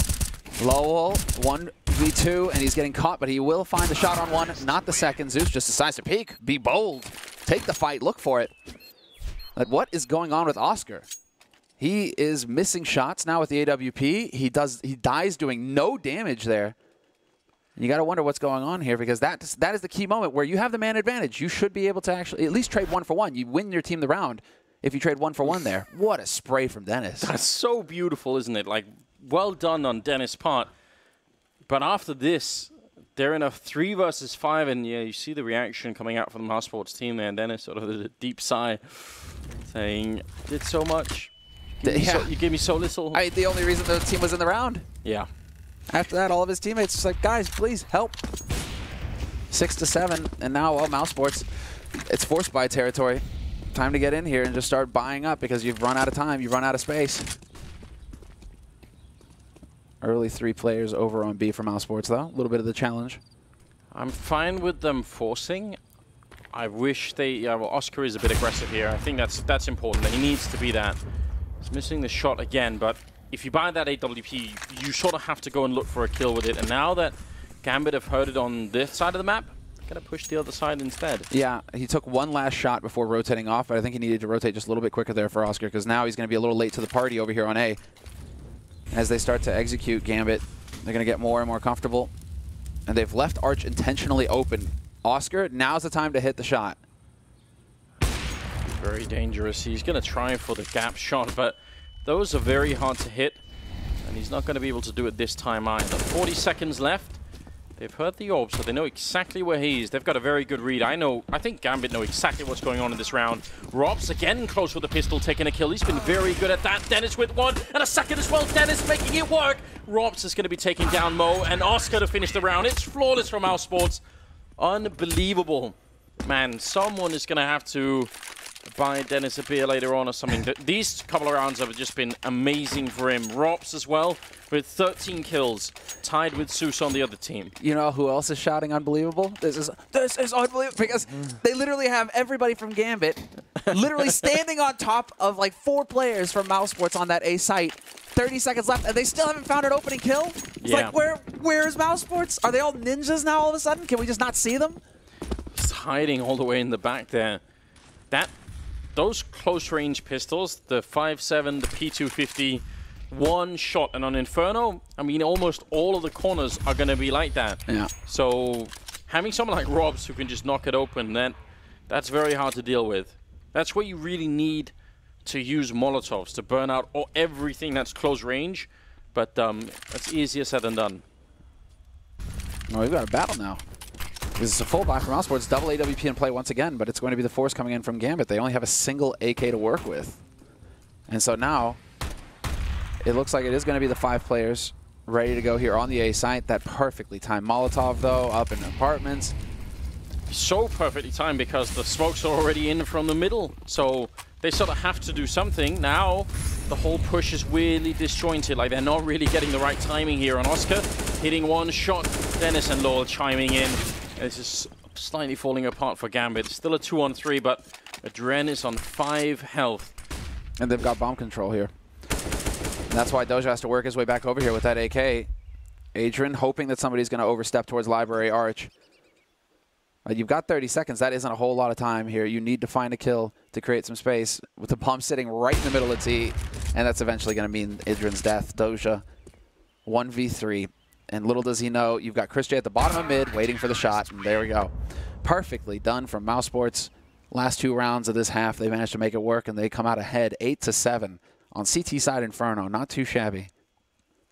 Yeah, this is a very workable scoreline. I think it's really impossible to predict who's going to end up winning now, but just a job well done. 7 rounds for Gambit, and they had a streak of winning 6 in a row.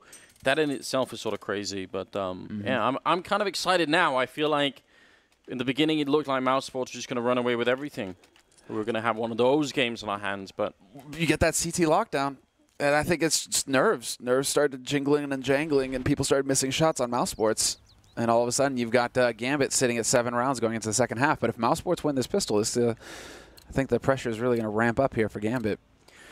Well, if you are just tuning in, if you manage to stumble into this broadcast, then you're watching the first map of the PGL Major, and it's Mousesports versus Gambit, and it's already been electrifying, and it's absolutely only going to get better throughout the day. We've got so much coming away. Another 7 best-of-1s today. Yep. There's a lot of Counter-Strike happening. We're still in the group stage, obviously, and now second half is coming up here. Mousesports on the T side. Yeah, this is almost playing out exactly as it did in the first half. Adrian somehow, no headshots for you this time, Oscar. No kills.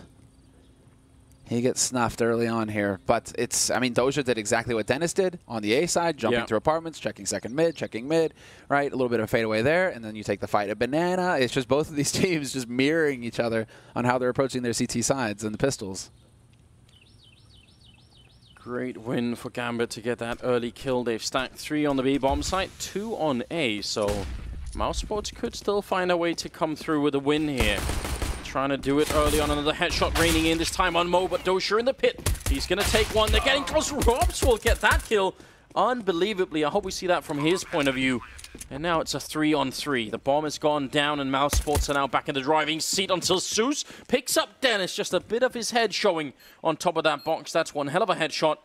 And now it's Robs and Chris. Not needing to overextend, but Adrian finds Drops, and it's on Chris now to hold it. He's down to 7 HP, needs to charge forward and look for the fight.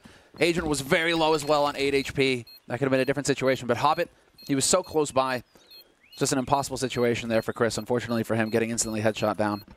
Yeah, but he did the right thing. I think if you're stuck in the corner and you just wait for them to close in, you're not going to win. Like, he should have probably tried to fight that. Otherwise, he would have almost certainly been dead anyway.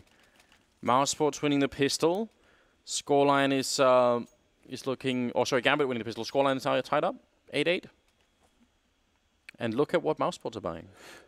They realize, wait a minute, Zeus, we can play that game too. Exactly, right? It's actually just taking advantage of the pistol, and they've gone a 1-up as well. They've actually managed to pick up 2 AKs on Mousesports' side. Thing is, the difference here, we're seeing Mo with the scout, misses the shot completely, puts it right into the wall. A little bit of jittery there. But he hears the AK, and that's so valuable. Now Gambit are alert. Like, they should definitely think about saving as many grenades as possible here. This is interesting. And Mousesports don't have really money to buy for the next round, so this is sort of more of an all-in as to Gambit, who sort of, bought 1 AK and then bought in the next round anyway. That's a nice headshot. That's what you want to see. Can Lowell pick up that second AK? It's going to be Rops, but he doesn't have Kevlar, so I'd like to see that handed over to Lowell. Sure enough, that's exactly what's going to happen, making sure that when they drop it, it doesn't make any noise. Now, well, it's going to be the gather rush straight onto the B side, it looks like here from Mousesports. Bit of the run and gun. They've got 2 smokes, so they can at least set up the coils, or the coffins now, smoke and the CT smoke. Get those 2 down, Molotov into the back corner, and just run onto the site. Get in there, boys. Good little counter grenade coming out, trying to slow it down. The spray to the smoke is got here from Adren. Look at the damage being output here. Hobbit's going to have to fall back, but that's perfectly fine. Just go for the retake with the whole team. There's a grenade in the hand of Zeus as well. It does actually not hit anybody at all, but Adren with a boost up gets a quick double. And Lowell and Oscar are in a lot of trouble right here. Lowell gets 1 headshot, Oscar with the second. And now it's all on Oscar here. He's done a great job so far, but he doesn't expect the double peak coming in. And it's going to be the round for Gambit. Plenty of time. And just making sure that no NACS is possible here. Don't run away before the bomb goes. Don't let the guy with the kit defuse the bomb. This is a lesson we learned this weekend. Yeah, why you have to bring that up, Samler? That was physically painful to watch. It was agony. It was actual agony. I think you could feel it transmitted through the screen. Finesse's face at that point. Yep. Well, NA just need to keep improving, right? They just need to keep showing that anything is possible in this game.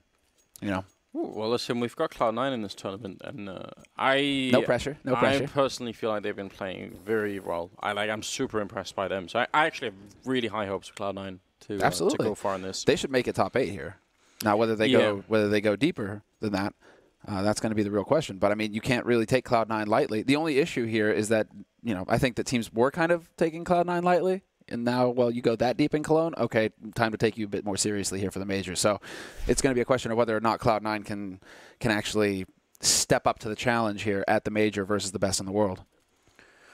Yes, indeed. A quick tactical timeout, and then we will be back in the game in just a second here. The scoreline being 9-8 in favor of Gambit. Winning that round is obviously really big for them, and I'm curious how Mousesports will respond. It seems like Gambit are going to have a pretty good start to their CT side as well. Oh, and would you look at that? Why not? So this is where Gambit had, Galils and AKs to actually fight with, and Mousesports heavy in the last round. They have just, bought a bit less in this one, but still not bad. Still definitely winnable. Time to go all in. Oh, is it going to be the flashbang from the middle? So the fact that Chris is in there and he's got the double flash and everyone is in the apartment is sort of at least some sort of a giveaway that they could be trying to set up for sort of the rush out of apartments with 3 people coming out. A lot of nades getting used up in apartments, though. It's not going to leave a whole whacking lot here for Gambit, but the smoke goes down to buy a little bit more time. And Chris, is he aware that they have pushed down Banana this quickly? Because Hobbit is now just going to be camping here, waiting. Trying to find the right timing. Chris, I think, made a bit of noise jumping up, so Hobbit probably would have heard that. Yeah, every time he does this, Hobbit is, sort of saying, well, there's at least one in sort of mid somewhere. There's the flashbang close in. Actually, they're not going to come out of apartments instead. They just want to take that top mid control. That's kind of interesting. Forcing Gambit back, denying Gambit information. You can see from the positioning here now, balcony, pit, And then holding in front of Library. Gambit are pretty much as far back as you can get. And so they're looking for that element of surprise here, but it doesn't look like it's going to work because Hobbit, playing for information, just pushed Banana. He's at bottom mid. He's shooting Chris in the back, and he's going to find the kill eventually, and that just throws everything out of whack here for Mousesports. Rotation has already come in from Adren, and now this is it. Doja, he's going to have a field day. Lol and Oscar with a couple of refrags, and Hobbit and Dren left. Long range fighting going on. Dennis will take down Hobbit. It falls apart with only 12 seconds left there. It looked like maybe Gambit could have been playing for time and just trying to wait until they actually get that bomb plant in there, but Mousesports with a remarkable job, and that's going to really throw a wrench in the works here. Okay, that's just because they go straight apartments and short. They don't even care about Library. They just go straight in onto the A site as a group, as a unit there. That's really what made the difference for Mousesports, because Gambit, that's the kind of round where it kind of makes you sick to your stomach if you're Gambit, where you're just like, man, you know, we had everything going for us here. We knew where they were coming from. We got the first kill on Chris. And so the pressure is on for Mousesports, and we still can't hold. And to be honest, Gambit had done a really good job delaying the apartment side with Grenade. Like, they had a Molotov down at like 28 seconds in apartments. That's very hard to deal with, except Mousesports didn't care. It's like, that's not a problem for us because we've got 3 men pushing quad, so by all means, use all your grenades in apartments. It's not really going to matter that much to us. Well, it'll only slow down 1 person, and not even that much. Yep. Let's see it.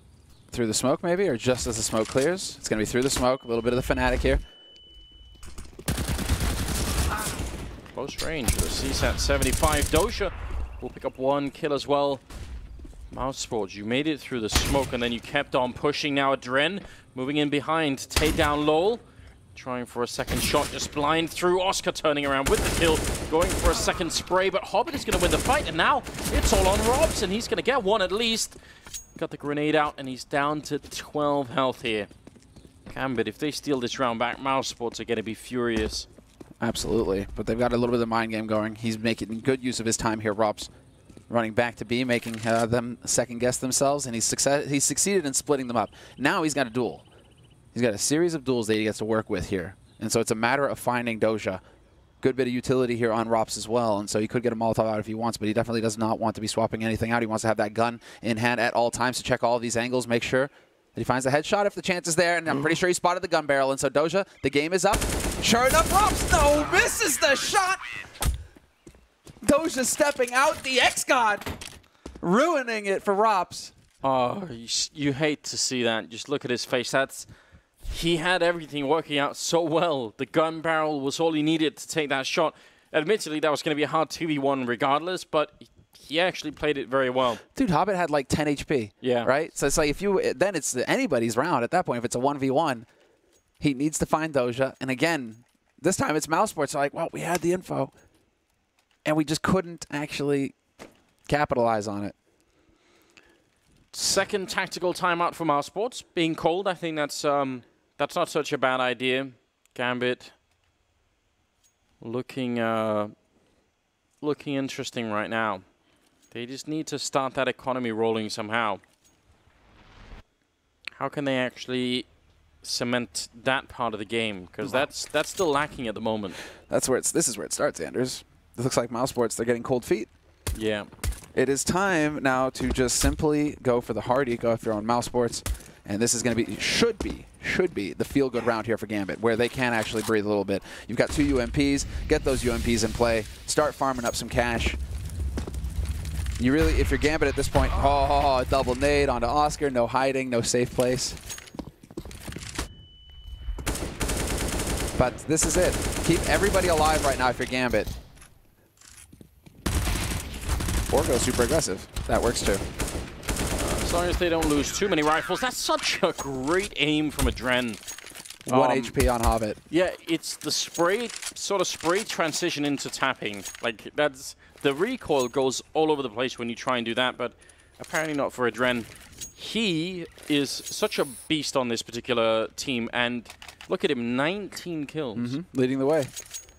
Leading the way. That's exactly what you need from Adren here for Gambit to stand a chance. Some of that clean aim. Boom. It's art. It's art. Yeah, that is not easy at all. 11-9. The only thing we're missing is one of those classic Adren winks into the camera. Yeah. Very, very good at those as well. Maybe we can get one later on. It's still early days, Anders. Yes, yes, indeed. How is this going to play out? 2 UMPs, 1 scout, and 2 AKs on the Gambit side. So, sure, they've got a 2-round lead, but this is a weird buy that they've got going on right now. Mousesports could take full advantage of this.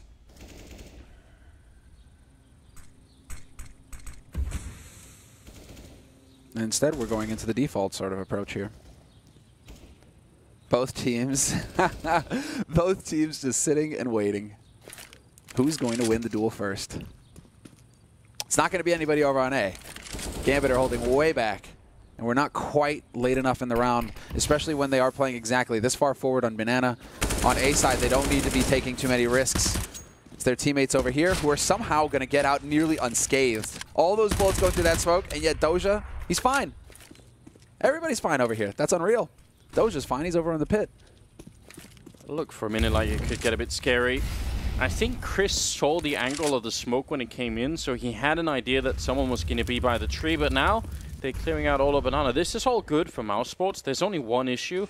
The fact that there's 25 seconds left on the clock, and that's a really big issue. Mousesports, not particularly well known for executing this late in the round. Hobbit up on the box as well with the UMP, gonna pick up the kill on Chris, and now it's all falling apart. Mo with the Tech 9 kill, Hobbit doing it again, and now the flashes are in. Hobbit with a 3rd headshot coming in, he's wrecking Mousesports, and Lowell now gonna be in a 1 versus 5, and he goes down.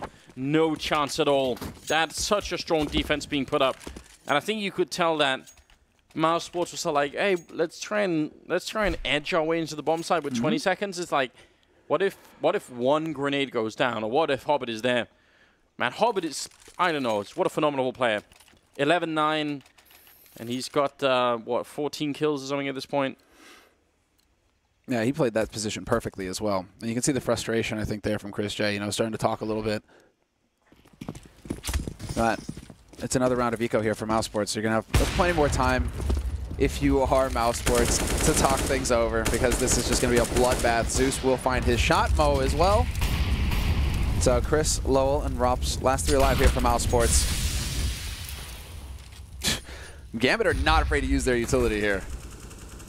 They're just throwing nades left and right. Not trying to save anything for the next round. And being quite aggressive, just like in the previous round. We're sort of mentioning that a bit. Not giving any space for Mousesports to move around or any time to talk anything over. Doja will get the last kill of the round, and that's 13 for Gambit Esports now with a 4-round lead. And the first map of the PGL Major. That has to feel just great. And it was looking shaky for a while. Now it feels like they're in prime position to actually win this first map. They really haven't done it yet, and it can still change a lot, but I'm really liking what we're seeing here. Oscar still topping out the ADR for Mousesports. It's always so weird with Oscar. It's like you see him, you spectate him, either he hits the flicks or he doesn't, but then you start spectating somebody else. He just seems to find kills again, like under the radar, right?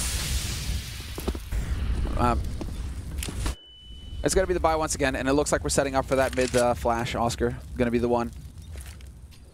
Not even going to wait for the smoke. There's the HE. The timing is good. Flashing right through. Nobody there to greet him from Gambit. However, on the other side of the smoke, it's going to be Doja lining him up with the UMP. 1, 2, and 3. Get out!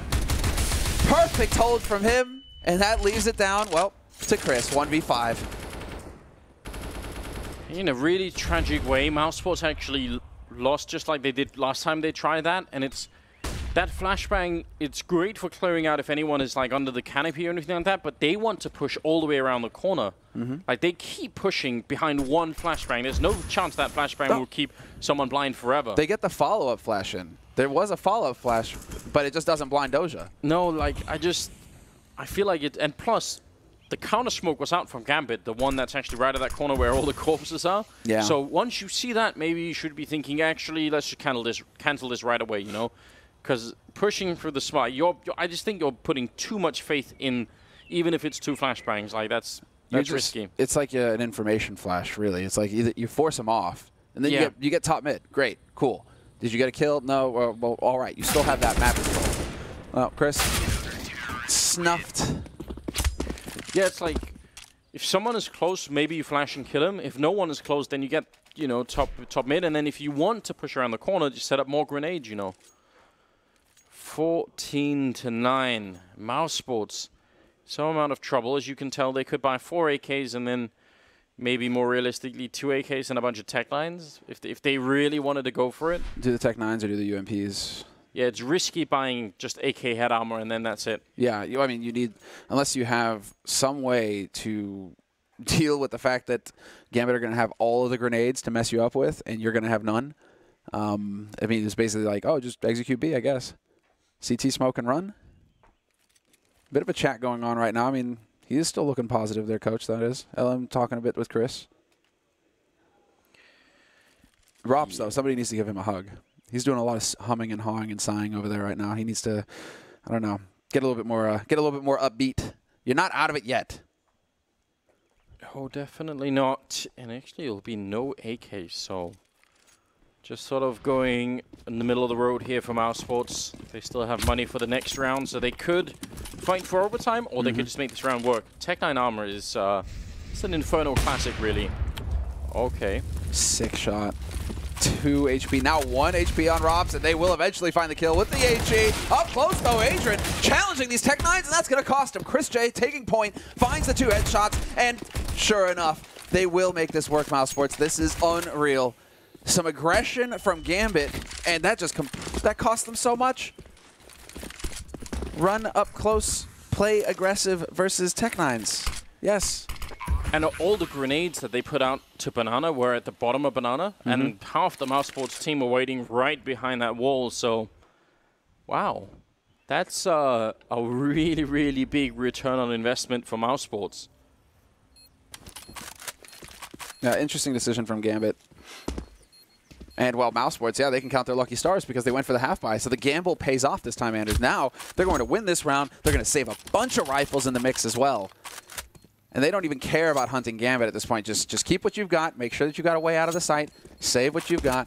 And your economy, all of a sudden, it's completely revitalized. Just because you said that, I have to point out that Doja has 12,000, Seuss has 12,000 after the... Yeah, exactly. There's so much money on Gambit that Mousesports are going to have to fight every step of the way here to try and actually get that either win or overtime. Gambit are in a great position still, but that's obviously confidence building.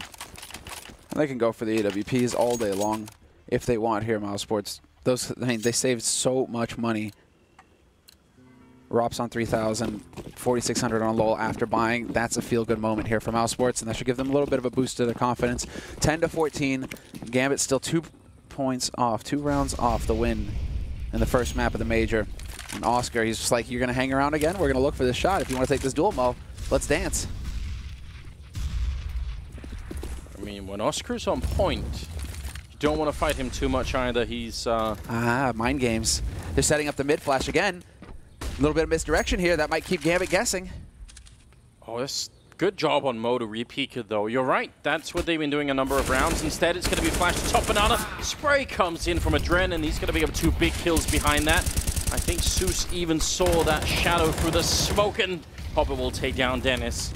Good communication, good play all around on the Gambit side here. Lowell and Oscar, 2 versus 5.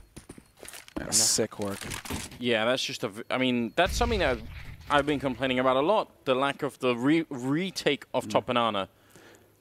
It's, I mean, just replaying off of Mo's communication there, off of his information that he's feeding over. Like, well, there is nobody mid. They did not actually push here, guys. And so what's the instant reaction? Flash Top Banana gets some info there. And sure enough, it works out perfectly. Adren picks up 2 headshots, 2 kills, and it's match point now, 5 of them for Gambit. At Mousesports, they still have, because of that successful round, they still have money to get that AWP into Oscar's hands. And the Galil on Dennis. Double op on T-side. All right, then Mousesports, let's go. Let's see, what are they going to do? That's a bold move, isn't it? Interesting, right? Interesting. What does Lowell have? Did they sacrifice? I think Lowell sacrificed everything to get that orb on Chris. Yeah, he had the most. That's strange. Chris not going to make it work. Right away gets taken up by Mo. 4 more kills, and Gambit will pick up their first map here at the Major. Obviously, a great way to get started. Swiss format, obviously Slightly more forgiving, but still got to be careful. Rob's almost with the lineup. Looked like he had the headshot right through. They need some sort of kill to get back in this round, Mousesports. They're fighting for overtime right now. They need 5 in a row. Oscar goes down to Mo, who started to step it up with the AWP now. It's not looking good at all. Dennis is going to get the kill on Lowell, leaving Doja, leaving just Dennis in a 1 versus 4 here. Going to pick up 1 kill, and you have to think there's almost no chance that he could do this. He's boxed in. And sure enough, there it is. End days for Mousesports, at least here at the beginning. 16-10 victory for Gambit in their first match of the major. Mousesports, they're going to get into that 0-1 category where they will be playing against a team who loses, right? You can only play against teams that have the same score as you, right? And so Gambit will have a little bit more of a difficult match tomorrow. Inferno, really interesting map. Usually we see so many sort of late rounds in this one where it goes to like, you know, plus 25 rounds, and saw a really great showing here. I think this could have been all 30 rounds as well. The really deciding difference is that Gambit had so much money at the end, and that's actually what Mousesports didn't have. Because when Gambit won their first 6 rounds or 5 rounds or whatever it was on the T side, that just broke the Mousesports economy. Gambit never had to deal with the same sort of thing. So absolutely beautiful Counter-Strike coming out of them. And we said we haven't seen very much out of the Gambit team for a while. They've been sort of absent. And I know someone was posting this on Reddit saying, you know, how many hours people have played, and Gambit had so many. They'd really been stepping up. Anders, but like these hours things, like I know for a fact that half of Gambit just leave CS logged in as well. So you actually have no way of knowing, like, is he actually playing or not? Sorry, let's. But you can tell when people have too low. I think actually it's a pretty good indicator if you know precisely how much it is, and you can always talk to people as well. Oh yeah, that's right. Zeus is legendary for that. He just leaves it logged in like 20. Yeah. Oh, but he has 180 hours. Well, like, I think people can do the math and figure out that's not true. Come on, guys. Still think it's an interesting indication. All right, well we're gonna go to the desk and figure out what the panelists have to say. Let's take it over to Paul.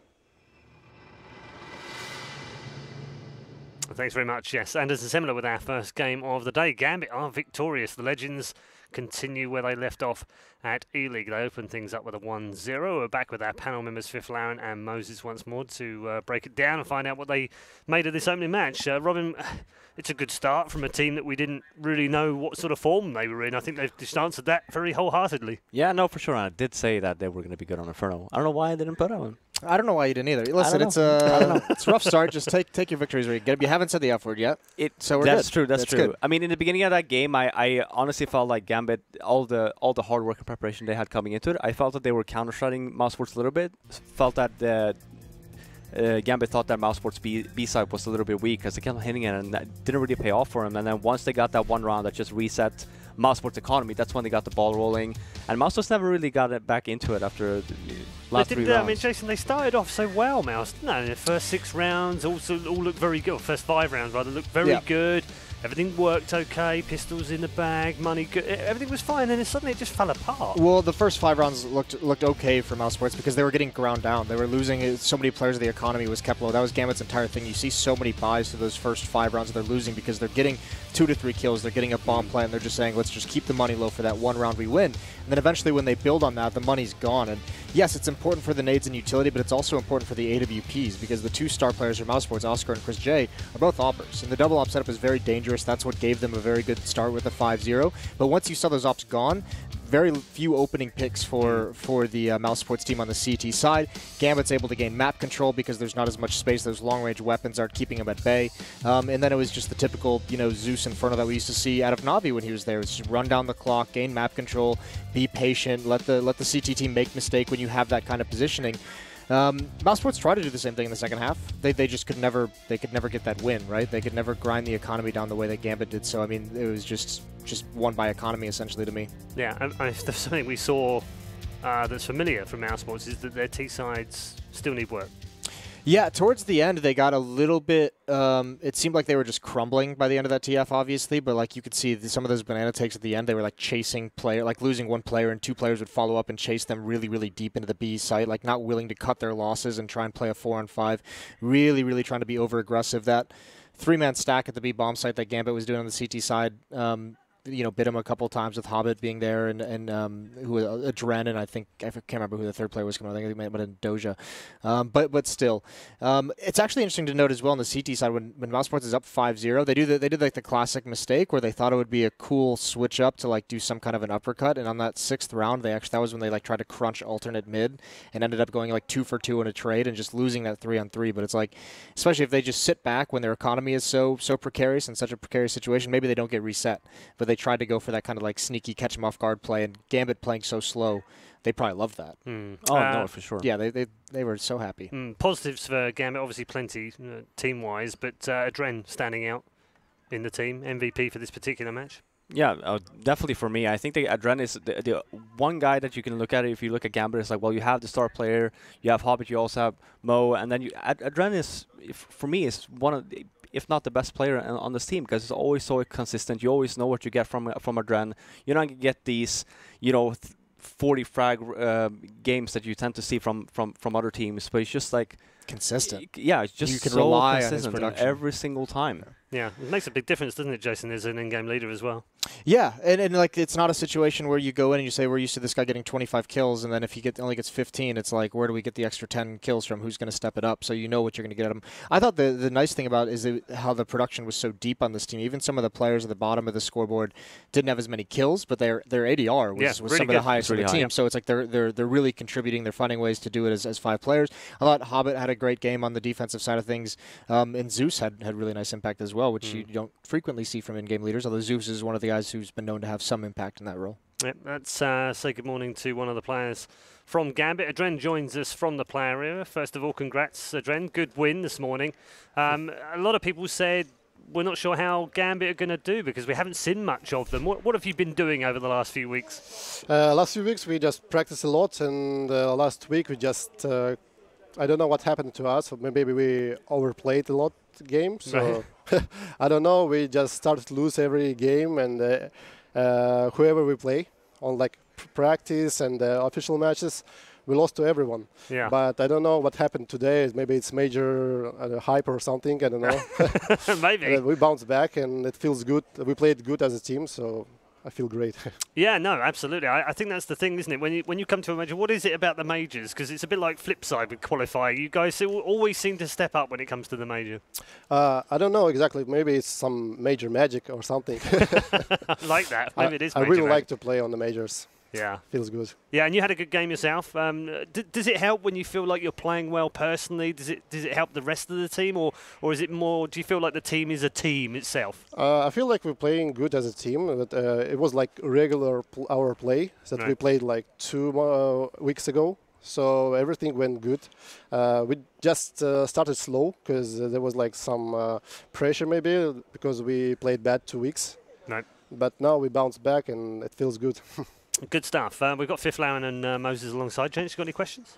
Yeah, Adren, what was the main focus that you guys were focusing on during the boot camp?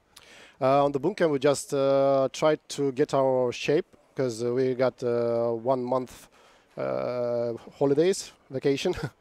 So we just tried to focus on our game and just get in shape. We didn't focus on anything. Just we got refresh rounds. We got some new tactics. We'll see. When you specifically, I mean, you guys, when you look at the map pool and like series play, when you get to best of 3s, it's always kind of been a little bit of a nightmare for you guys in terms of being able to compete in those. When you look at the map pool, you guys have like Overpass and Cobble, which you're very good on. Did you do any work specifically in trying to expand that to like add a couple more maps into it? Yeah, we practiced a lot other maps, so we're definitely ready to play all the maps, 7 maps. So we're ready. How's Hobbit doing, by the way? I mean, he's a guy that, like, when you guys had that big swing up, at the end of last year, he was one of the breakout players. Is he still performing at a high level? Is he still improving at a good rate, do you think? Yeah, he definitely needs maybe more time to gain more experience to play. I don't know. He's really doing good now, but I think he needs, like, maybe 1 more year or something to be at the top level, like Cold Zero or some players. Oh, nice. I like that. Yeah, if it's only going to take a year to be Cold Zero, then maybe I start playing Counter-Strike more often again. Just one final question. There was a few graphics put up recently about the amount of hours you guys have been playing. You've just been idling in game, right? What? You've just been idling in Counter-Strike to put up your hours. That's all that is, right? No. I saw some previews the other night of on the Instagram accounts of some sick video you guys are going to drop pretty soon. I saw that. Yeah, I don't have my gold teeth. So No. It was a good video, though. We enjoyed that. All right. Thank you very much for joining us, Adren, and good luck with match 2 tomorrow. Thank you. There's a Adren there from Gambit Gaming. They have won their first game of the major. The first one is in the books. They're 1-0. Remember, 3 wins, and you're through to the quarterfinals. Back to being legend status as well. Let's wrap things up, Robin. It's a good start from them. But let's talk about Mousesports as well, because they've been on a roll. They've been doing really well in all the tournaments, shown some great results. They've got a very wide map pool, as Jason said earlier. They've got the firepower, but maybe not the experience, and that showed up in that first match. No, yeah, definitely. And I think that one thing they should definitely work on coming into tomorrow, especially if they work, it doesn't necessarily have to be Inferno, but it's their executes. It's the way that they start the rounds off. Like Jason was saying, Gambit's the 3B stack there, for example, just hurt Mousesports again and again. And the reason for that is because you don't take control of the map before you start executing. That's what Gambit does so well, and teams know that. They know for a fact that Gambit are very slow, so you can't over-rotate. You can't necessarily gamble on one map towards the other. Whereas for Mousesports, yeah, you spread out a few people, but if you don't take over mid, if you don't take over banana, you're going to get these kind of gambly plays coming in from that CT side, and it's most of the times it's not going to pay off for the T side. Did you see anything in Mousesports play? I mean, particularly first half, there was some moments in there where they looked pretty good. Yeah, I mean, that's quite nice. I mean, obviously, they're a very dangerous team if you get the ops in their hands, which is always going to make a team very susceptible to the economic breaks and resets. And they're not particularly known for being great on the force buys if they have to be in those situations. But I think that's the big thing, even on the CT side and the T side both, was that they seem to have that reliance on the AWPs to find you that first kill. They didn't have a great plan of finding a first kill, whether it's gaining map control first and then executing into the bomb site, or whether it's just noticing some tendency of the defense, some area in the map that you can really exploit a player to get a first kill. It was kind of like they have the ops, and if they don't get one with those, they didn't really have any in the tank behind that. So maybe maybe it's an Inferno thing, but it didn't seem very diverse on the T side to me. Okay, I think that's a good spot to leave it. And thank you very much to both of our panel members. We aren't going too far away, though. We've got 8 matches today, 1 down, 7 to go. Next up, it's Fnatic. The old boys are back in town. Can they go head-to-head with Flipside? We'll find out after the break.